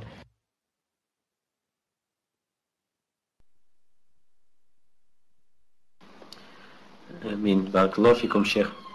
Question suivante d'une sœur qui dit: dans le cours, vous avez dit à la fin que si une personne commet le shirk asrar, il ne restera pas en enfer s'il y rentre. Or, il me semble qu'Allah ne pardonne pas le shirk. Et cela comporte donc le shirk asrar et le shirk akbar. Donc l'individu qui commet un acte de shirk asrar entrera automatiquement en enfer s'il ne se repent pas. Mais certes, comme vous avez dit, pas éternellement. Allahu alam.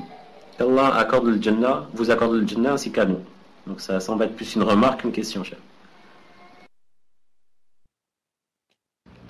Naam, barakallahu fik. Mais ça, ce n'est pas l'avis le plus fort et le plus répandu parmi les savants. Celui le plus répandu parmi les savants, c'est de dire que celui qui restera éternellement en enfer, c'est seulement celui qui a commis le grand shirk. Car Allah Ta'ala, quand il a dit Inna Allah la yaghfiru an yushraka bih, les savants ont dit, même Cheikh Ibn Ghatibin dans Kitab Tawhid a dit le petit shirk rentre aussi. Mais ça veut dire quoi? Ça veut dire que Allah Ta'ala, s'il n'aghfir pas, s'il ne pardonne pas, ça veut dire qu'il va te faire rentrer en enfer. Mais Allah Ta'ala n'a pas dit qu'il te laissera là-bas éternellement. C'est pas comme dans le shirk akbar. Non. Dans le shirk akbar, non. Car ça fait sortir de l'islam. Et quiconque meurt kafir ne sortira jamais de l'enfer. C'est pour ça qu'il y a une grande divergence dans le shirk asghar.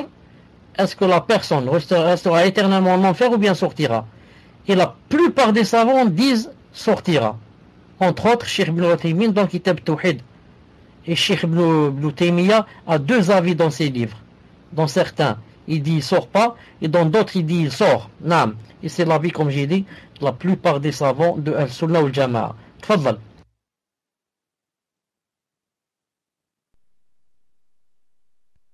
Barakallahu fikum, cher. Question suivante d'une sœur qui dit: est-ce que le fait de prendre des intermédiaires dans l'adoration d'Allah, tel que demander à un mort d'intercéder auprès d'Allah pour qu'Allah Azza wa Jal exauce l'invocation, ou bien de penser que d'accrocher des amulettes ou des talismans puisse être une cause pour qu'Allah protège la personne? Et est-ce que cela est du shirk mineur ou majeur? Et si la personne meurt dans cet état, va-t-elle éternellement en enfer? Sachant que la personne est convaincue que c'est bien Allah Ta'ala qui exauce ou qui protège, mais utilise des intermédiaires, tels que demander aux morts ou utiliser les talismans. Tfadlo, cher.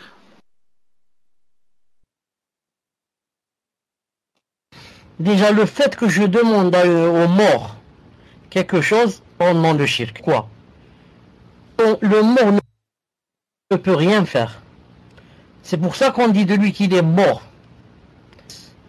Il est dans sa tombe, au-dessous de la terre. La preuve qu'il ne peut être ni utile, ni me donner un bien, ni refouler un mal. Quelle est la preuve? La preuve, c'est que lui-même, je vais lui faire du mal, il ne peut pas refouler le mal. Je peux prendre une pioche, et creuser sa tombe et lui donner des coups de pioche dans la tête, sur sa tête. Et il ne va rien faire. Je peux, sauf ou plutôt bon, un chien peut venir et uriner sur lui, sur sa tombe, et il ne peut rien faire. Donc s'il ne peut pas refouler un mal qui lui arrive à lui, comment peut-il refouler un mal qui arrive à un autre?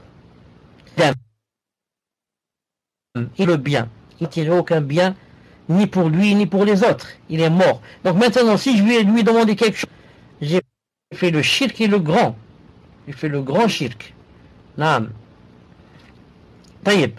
Et maintenant, je reviens au talisman ou n'importe quoi. Les choses qu'on accroche, c'est d'après Niya de la personne. C'est lui qui repousse le mal. Il a un shirk majeur. Et dans les deux cas, qu'il soit mineur ou majeur, il faut qu'il prenne garde. Pourquoi?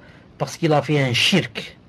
Et comme a dit aussi le frère, il y a certains savants qui disent que Allah Ta'ala ne pardonne pas le shirk, même s'il est petit. Naam. Donc qu'ils prennent garde. Naam. Tfaddal.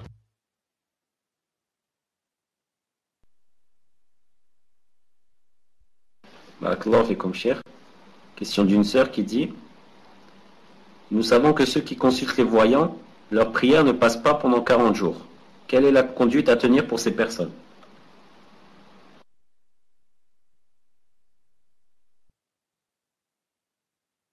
Qu'est-ce que ça veut dire? Quelle est la tenue, la tenue à courir? Ou la question a dit. Est-ce que par rapport à nous ou là par rapport à ces personnes-là? Pas compris.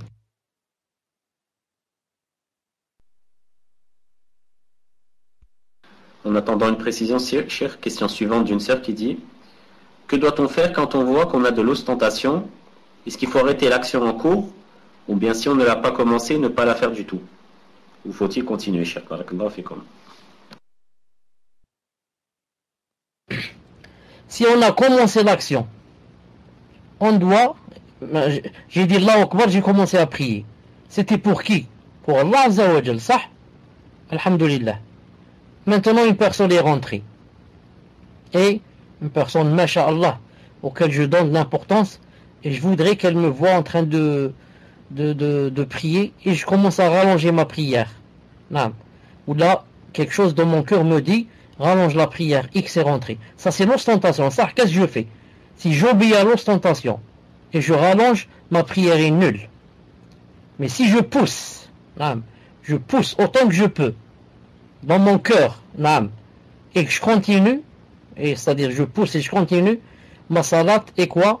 Et Inch'Allah Ta'ala accepté. Comme ça dit Cheikh Ibn Uthaymin, Allah yarhamou. Si en pleine adoration, et que cette adoration ne se divise pas, c'est-à-dire c'est un tout, comme la salat, car la salat ne se divise pas, c'est un tout. Dans ce cas, si l'ostentation vient dans la salat, qu'est-ce qu'on fait? Si on obéit à l'ostentation, notre salat devient nulle. Mais si on repousse autant qu'on peut, la salat Inch'Allah est acceptée. Maintenant, si c'est avant de prier, j'étais assis, ensuite, j'ai dit, je vais faire 2 rak'at, ensuite j'ai vu quelqu'un rentrer, ce quelqu'un-là, auquel j'aimerais qu'il me voie en train de prier, mais j'ai pas encore commencé. Maintenant, il vaut mieux éviter bi'idhnillahi ta'ala. Pourquoi? Car avant de commencer l'adoration, j'ai senti déjà l'ostentation. Avant. Sauf si quoi? Si je peux pousser maintenant et refouler. Si je refoule jusqu'à ce qu'il n'y ait rien, je prie. Mais si je sais que j'ai dans le cœur que il va participer, cette personne va participer avec moi dans la niya, il vaut mieux attendre jusqu'à ce que ça se passe, jusqu'à ce que ça passe, surtout que ce n'est pas une adoration obligatoire. Si c'était une adoration obligatoire, comme prier en groupe, ça, je dois la faire. Je ne dois pas dire les gens me voient, comme si je suis dans le Hajj. Et maintenant, c'est Arafat. Je ne vais pas dire j'ai l'ostentation, je ne vais pas assister à Arafat aujourd'hui, je laisse demain. Non, ça c'est quelque chose d'obligatoire. Il n'y a pas l'ostentation dans les choses obligatoires. Je l'ai fait malgré moi. Non. Tout cela, si l'adoration c'est un groupe, un tout, comme la salat. Maintenant, si c'est une chose qui n'est pas un tout, comme par exemple, je dis dans ma tête que je vais donner 100 € fi sabilillah. J'ai donné 50 et les 100 € que j'ai, c'est 2 billets de 50. J'ai donné le premier billet.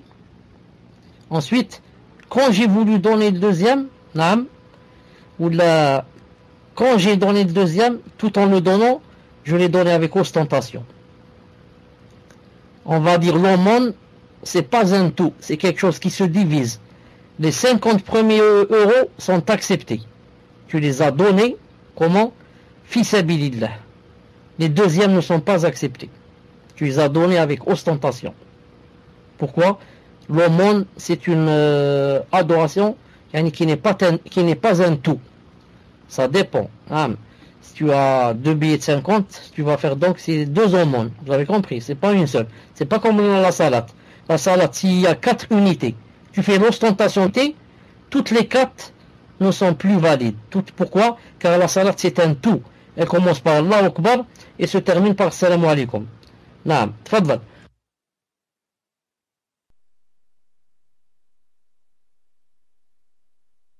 Barakallahu fikum, cher. Une question suivante d'un frère qui dit Hafidakumullah, cher. Puis-je avoir le tafsir du verset, même s'il paraît clair? Donc le verset suivant. Et la plupart d'entre eux ne croient en Allah qu'en lui donnant des associés. Le verset que vient de mettre Tawfiq. Barakallahu fikum, cher.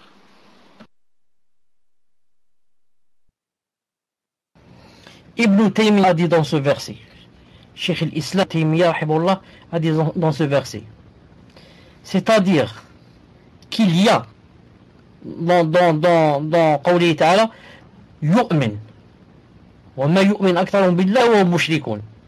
Il y a iman, comme vous voyez, et il y a shirk. Donc il y a tawhid et il y a son contraire, le shirk.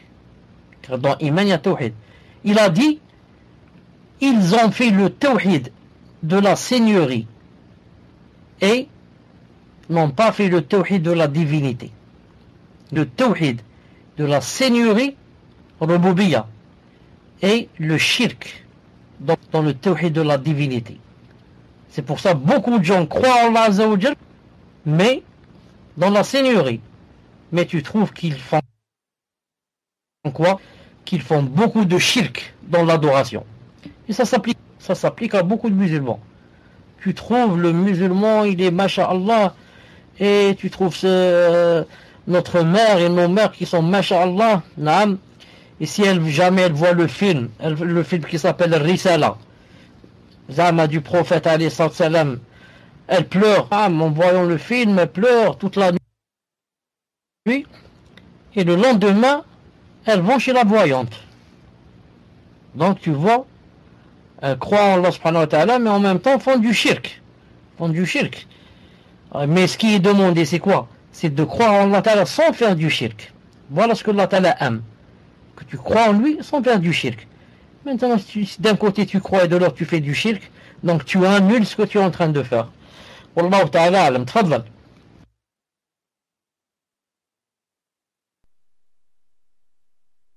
Barakallahu fikum, cher. Question suivante d'un frère qui dit Barakallahu fikum wa jazakumullahu khaira pour vos cours qui nous sont très bénéfiques, cher.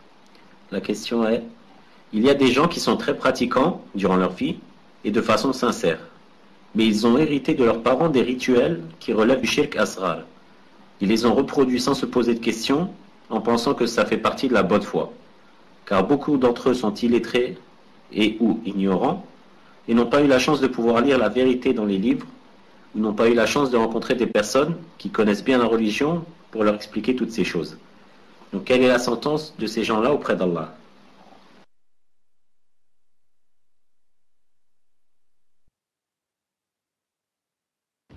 Je rappelle une, deux ou trois choses, Inch'Allah ta'ala. La première, Allah subhanahu wa ta'ala, et c'est ce que Cheikh Ibn Uthaymin rahimahullah, dans beaucoup de ses livres, a répété.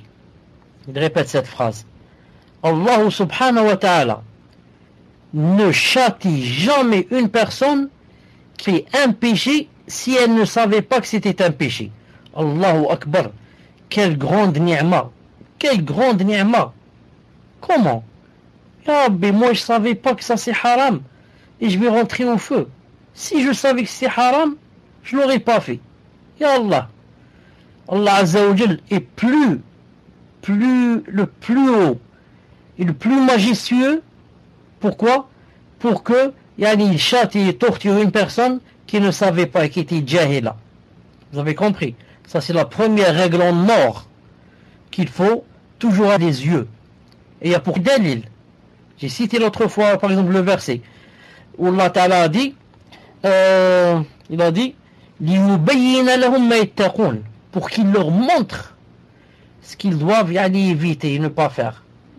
Naam, yattaqun, soit dans ce sens, soit yattaqun min taqwa, pour qu'il leur montre c'est quoi la piété. Donc le contraire de la piété, c'est faire des péchés. Il faut que ça soit clair chez toi. Et Allah Ta'ala dit وَكَذَلِكَ نُفَصِّلُ الْآيَاتِ وَلِتَسْتَبِينَ سَبِيلُ الْمُجْرِمِينَ. Et c'est ainsi que nous expliquons ou là nous détaillons les versets pour que le chemin des criminels soit clair. Le chemin des criminels, c'est le chemin des péchés. Il faut qu'il soit clair. Non. Et Allah Ta'ala dit dans le Coran, ومن يشاقق الرسول من بعد ما تبين له الهدى ويتبع غير سبيل المؤمنين نوليه ما تولى ونصليه جهنم وساءت مصيره. Il a dit celui qui fait dissidence au messager après que la guidée lui soit montrée. Après que la guidée lui soit montrée. Je le ferai rentrer en Jahannam, etc. Ça veut dire que celui qui fait dissidence, avant que la guidée ne lui soit montrée, il ne le fait pas rentrer à Jahannam. Parce qu'il dit après que la guidée lui soit montrée. Vous avez compris? Et là, dans le Coran, il dit pour qu'il n'y ait pas, pour que les gens n'aient pas une preuve sur Allah. Car vous savez ce que ça veut dire? Ça veut dire si tu ne savais pas, et Allah Ta'ala va te torturer, astaghfirullah, tu vas avoir une preuve sur Allah. Tu vas lui dire Allah, comment? Vous m'avez créé, vous savez qu'est-ce qu'il y a dans mon cœur. Vous saviez très bien que je ne savais pas. Comment vous allez me faire entrer en enfer en faisant une chose que je ne savais pas que c'était haram? Ça c'est la première règle en or qu'il ne faut jamais oublier, contrairement aux takfiriyon qui disent non, il n'y a pas cette règle. Il dit tu fais une faute, tu vas en enfer. Comme les khawarij aussi. Les khawarij. Tu as fait un péché, hop, si c'est un grand péché, khlas, c'est l'enfer éternellement, a'udhu billah. Naam. Taïb. Il y a beaucoup d'exemples aussi dans ce sens. Des exemples dans la sunna en ce sens, naam. Où certains ont cité le hadith de Mu'ad qui s'est prosterné au prophète sallallahu alayhi wa sallam, même si certains après ont dit que ce hadith est faible. Le hadith de Aïcha qui a dit est-ce que Allah Ta'ala sait ce qu'il y a dans les cœurs? Ça veut dire qu'elle ne savait pas ce qu'il y a dans les cœurs. Non, c'est grave ça, de ne pas savoir qu'il y a dans les poitrines. Et la personne qui a dit à ses enfants si je meurs, brûlez-moi, comme ça si Allah Ta'ala peut me ressusciter, il va me faire rentrer en enfer. Ça veut dire quoi? Ça veut dire qu'il ne peut pas me ressusciter. Si vous allez me moudre et me jeter dans la mer en miettes, il ne peut pas me ressusciter. Faites cela.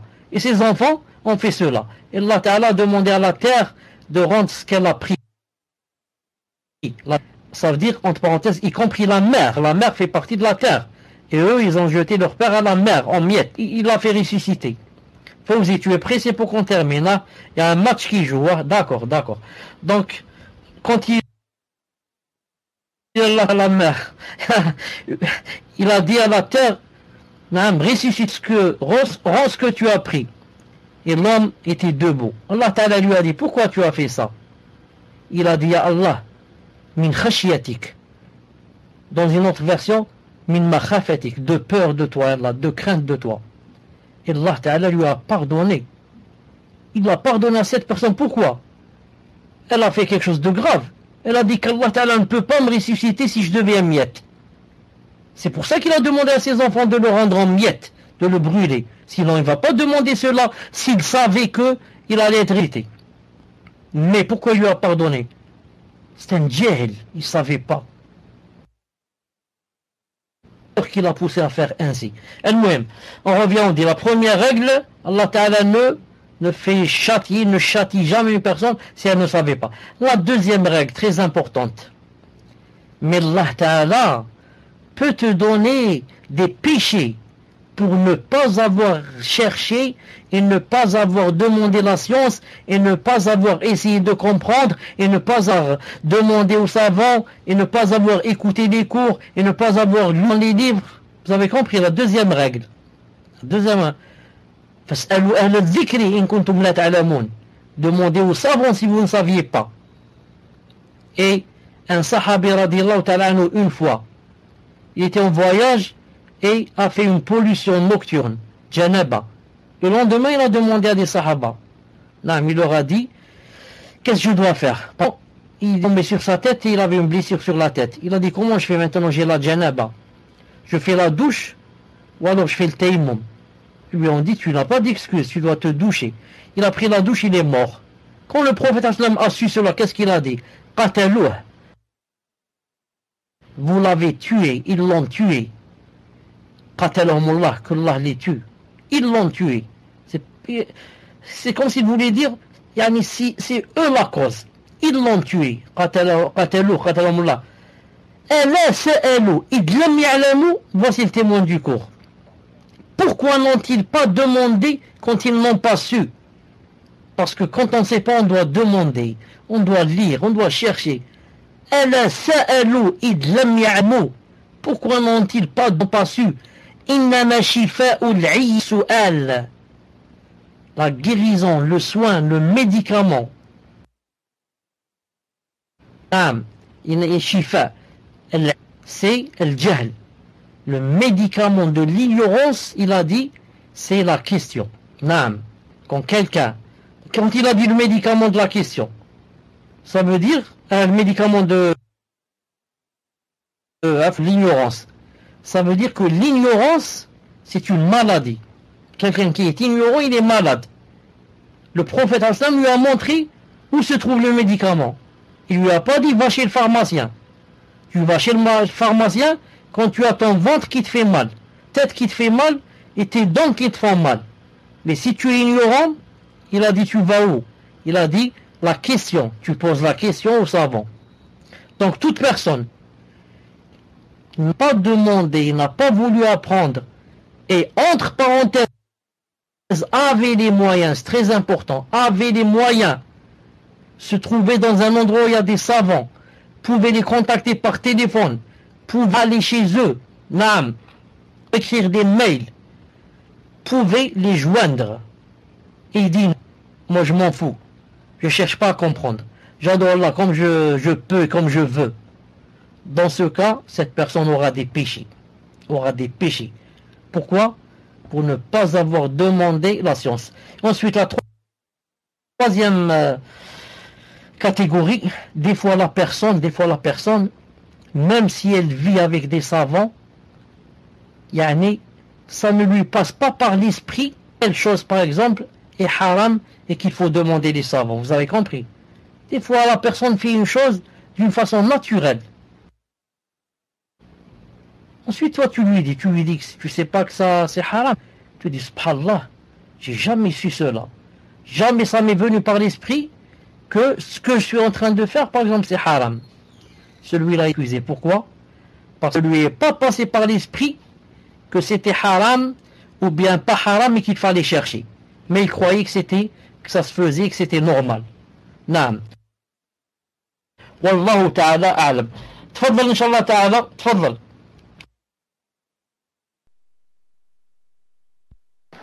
Barakallahu fikum, cher. Vous me tenez au courant quand vous souhaitez qu'on arrête. Cher, la question suivante. Hafizakumullah fi ta'atih. Dans le hadith, celui qui va voir un voyant, sa prière n'est pas valable pendant 40 jours. Et comme ce qui sépare le musulman du mécréant, c'est la prière. Pour quelle raison dans ces hadiths le prophète sallallahu alayhi wa sallam n'a pas dit sortir de l'islam? Pouvez-vous nous donner plus de précisions sur ce hadith? Barakallahu fikum.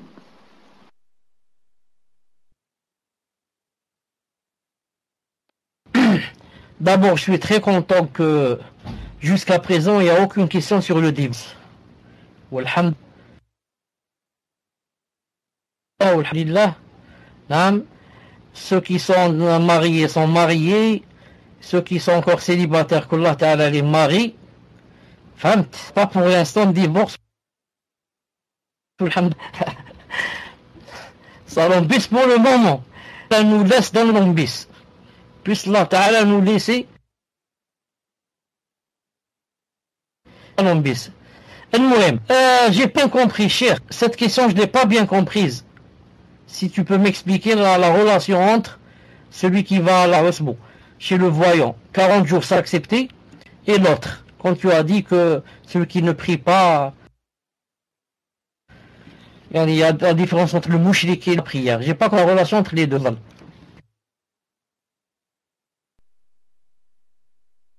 Moi, ce que j'ai compris, cher, c'est pourquoi dans ces hadiths, vu la gravité des actes, pourquoi Cheikh n'a pas dit, pourquoi le prophète sallallahu alayhi wa sallam n'a pas dit donc que ces actes font sortir d'islam. Ça m'a expressé. Et clairement. Non, maintenant j'ai compris la question. Quant à pour la salat, il a bien dit Man taraka faqad kafar. Il a dit celui qui la délaisse a mécru. Reste maintenant, est-ce que c'est la grande mécréance ou la petite? Ce qui est sûr, c'est que si dans son cœur, il l'a nié, il a dit il n'y a pas de salat, c'est de la grande mécréance. C'est de la grande mécréance. Et si dans son cœur, il l'a reconnu, il a dit il y a la salat, mais moi je la fais pas. Pour paresse ou pour je ne sais quoi. Là, il y a une divergence. Les 4 écoles ont dit il n'est pas kafir. Sauf une version de Imam Ahmed. Sinon Abu Hanifa, Shafi'i et Imam Malik ont dit il n'est pas kafir. Et beaucoup de savants. Taymiyyah, Ibn al-Qayyim, Al-Albani et les autres. Non. Et d'autres ont dit que même s'il la reconnaît, il ne la fait pas, il est kafir. C'est l'avis des savants, des grands savants d'Arabie Saoudite. Cheikh Ibn Uthaymin et tous les autres. Al-Muhim. Maintenant pour celui qui va avoir le voyant, le hadith aussi est clair. Il a dit s'il va le voir et ne le croit pas, va le questionner et ne le croit pas, sa salat n'est pas valable pendant 40 jours. Mais s'il le croit, naam, faqad kafar. Naam, il a dit faqad kafar. Reste aussi ici, qu'est-ce que ça veut dire faqad kafar? Il a dit faqad kafara bima unzila ala Muhammad. Parce que ce qui a été descendu sur Muhammad, c'est le Coran. Et dans le Coran, il y a quoi? Il y a que seul Allah Ta'ala connaît l'invisible. قُلْ لَا يَعْلَمُ مَنْ فِي السَّمَاوَاتِ وَالْأَرْضِ الْغَيْبَ إِلَّا اللَّهُ وَمَا يَشْعُرُونَ أَيَّانَ يُبْعَثُونَ. Donc c'est un verset clair qui dit que seul Allah Ta'ala connaît quoi? L'invisible. C'est pour ça que Cheikh Ibn Uthaymin, dans Kitab Tawhid, quand il a parlé de la voyante ou du voyant et de ce hadith, qu'il n'a pas cru à ce qui est descendu sur Muhammad, il a dit on va voir qu'est-ce qu'il pense maintenant du voyant Adam. S'il pense que il peut savoir ce qu'il y a demain dans l'invisible, il est devenu carrément kafir, shirk akbar. Mais si maintenant il va chez lui, juste pour lui demander, mais ne le croit pas, celui-là, son iqab c'est quoi? 40 jours sa salat ne sera pas acceptée.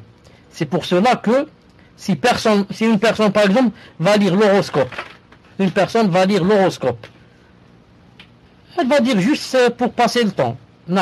Attends, je vais dire qu'est-ce que j'ai aujourd'hui. Aujourd'hui, tu vas assister cours sur Paltalk. Il y a quelqu'un qui va te faire un cours sur Paltalk. Quelqu'un, un vieux, miskin. Tu vas dire, je crois pas, mais c'est juste pour passer le temps. Je suis dans le bus. 40 jours, ta salat ne va pas être acceptée. Subhanallah l'adim. Tu dis, Allah, mais j'ai pas cru, moi, c'est juste pour passer le temps. On dit, c'est tellement grave que le châtiment ou la peine doit être aussi grave. Et 40 jours, Allah Ta'ala n'accepte pas de toi la prière, c'est vraiment grave. Imagine, Yom al-Qiyamah, Allah Ta'ala va te dire, pourquoi tu n'as pas prié 40 jours? Tu dis, je ne me rappelle jamais avoir laissé la prière 40 jours. Il va dire, si, tu as été chez telle voyante, et en allant là-bas, tu savais que 40 jours, ta salat allait être nulle. C'est pour dire que je vais chez une personne, je l'entends, je lui pose la question. Elle me donne la réponse, je ne la crois pas et je dis c'est une menteuse. Il n'y a pas plus grande menteuse que ce voyant, ou cette voyante. Et malgré cela, 40 jours, la salat n'est pas acceptée. Donc, à ceux et celles qui lisent l'horoscope, mais qui disent, moi c'est juste pour voir s'il ment ou s'il ment pas. Laissez-moi juste voir, pour voir si cet horoscope dit la vérité ou ne dit pas. Donc je vais voir ce qu'il va dire. Attention à cela. Et voilà, Inch'Allah Ta'ala, pour le cours d'aujourd'hui. Je commence à me fatiguer. Si je commence à me fatiguer, je vais dire le cas. Et je vais dire c'est bien la voyante, attention. Donc il vaut mieux que j'arrête ici. Subhanak Allahumma wa hamdik. Ashhadu an la ilaha illa ant, astaghfiruka wa atubu ilayk. Et n'oubliez pas j'ai dit je vais dire ceci, cela, je vais dire que c'est bien d'aller chez la voyante, car il se plaît qu'il y ait des sots, et quelqu'un va entendre seulement c'est bien d'aller chez la. Et toi tu vas voir et c'est ça. Subhanak Allahumma bihamdik, ashhadu an la ilaha illa anta, astaghfiruka wa atubu ilayk. Assalamu alaykum wa rahmatullahi wa barakatuh.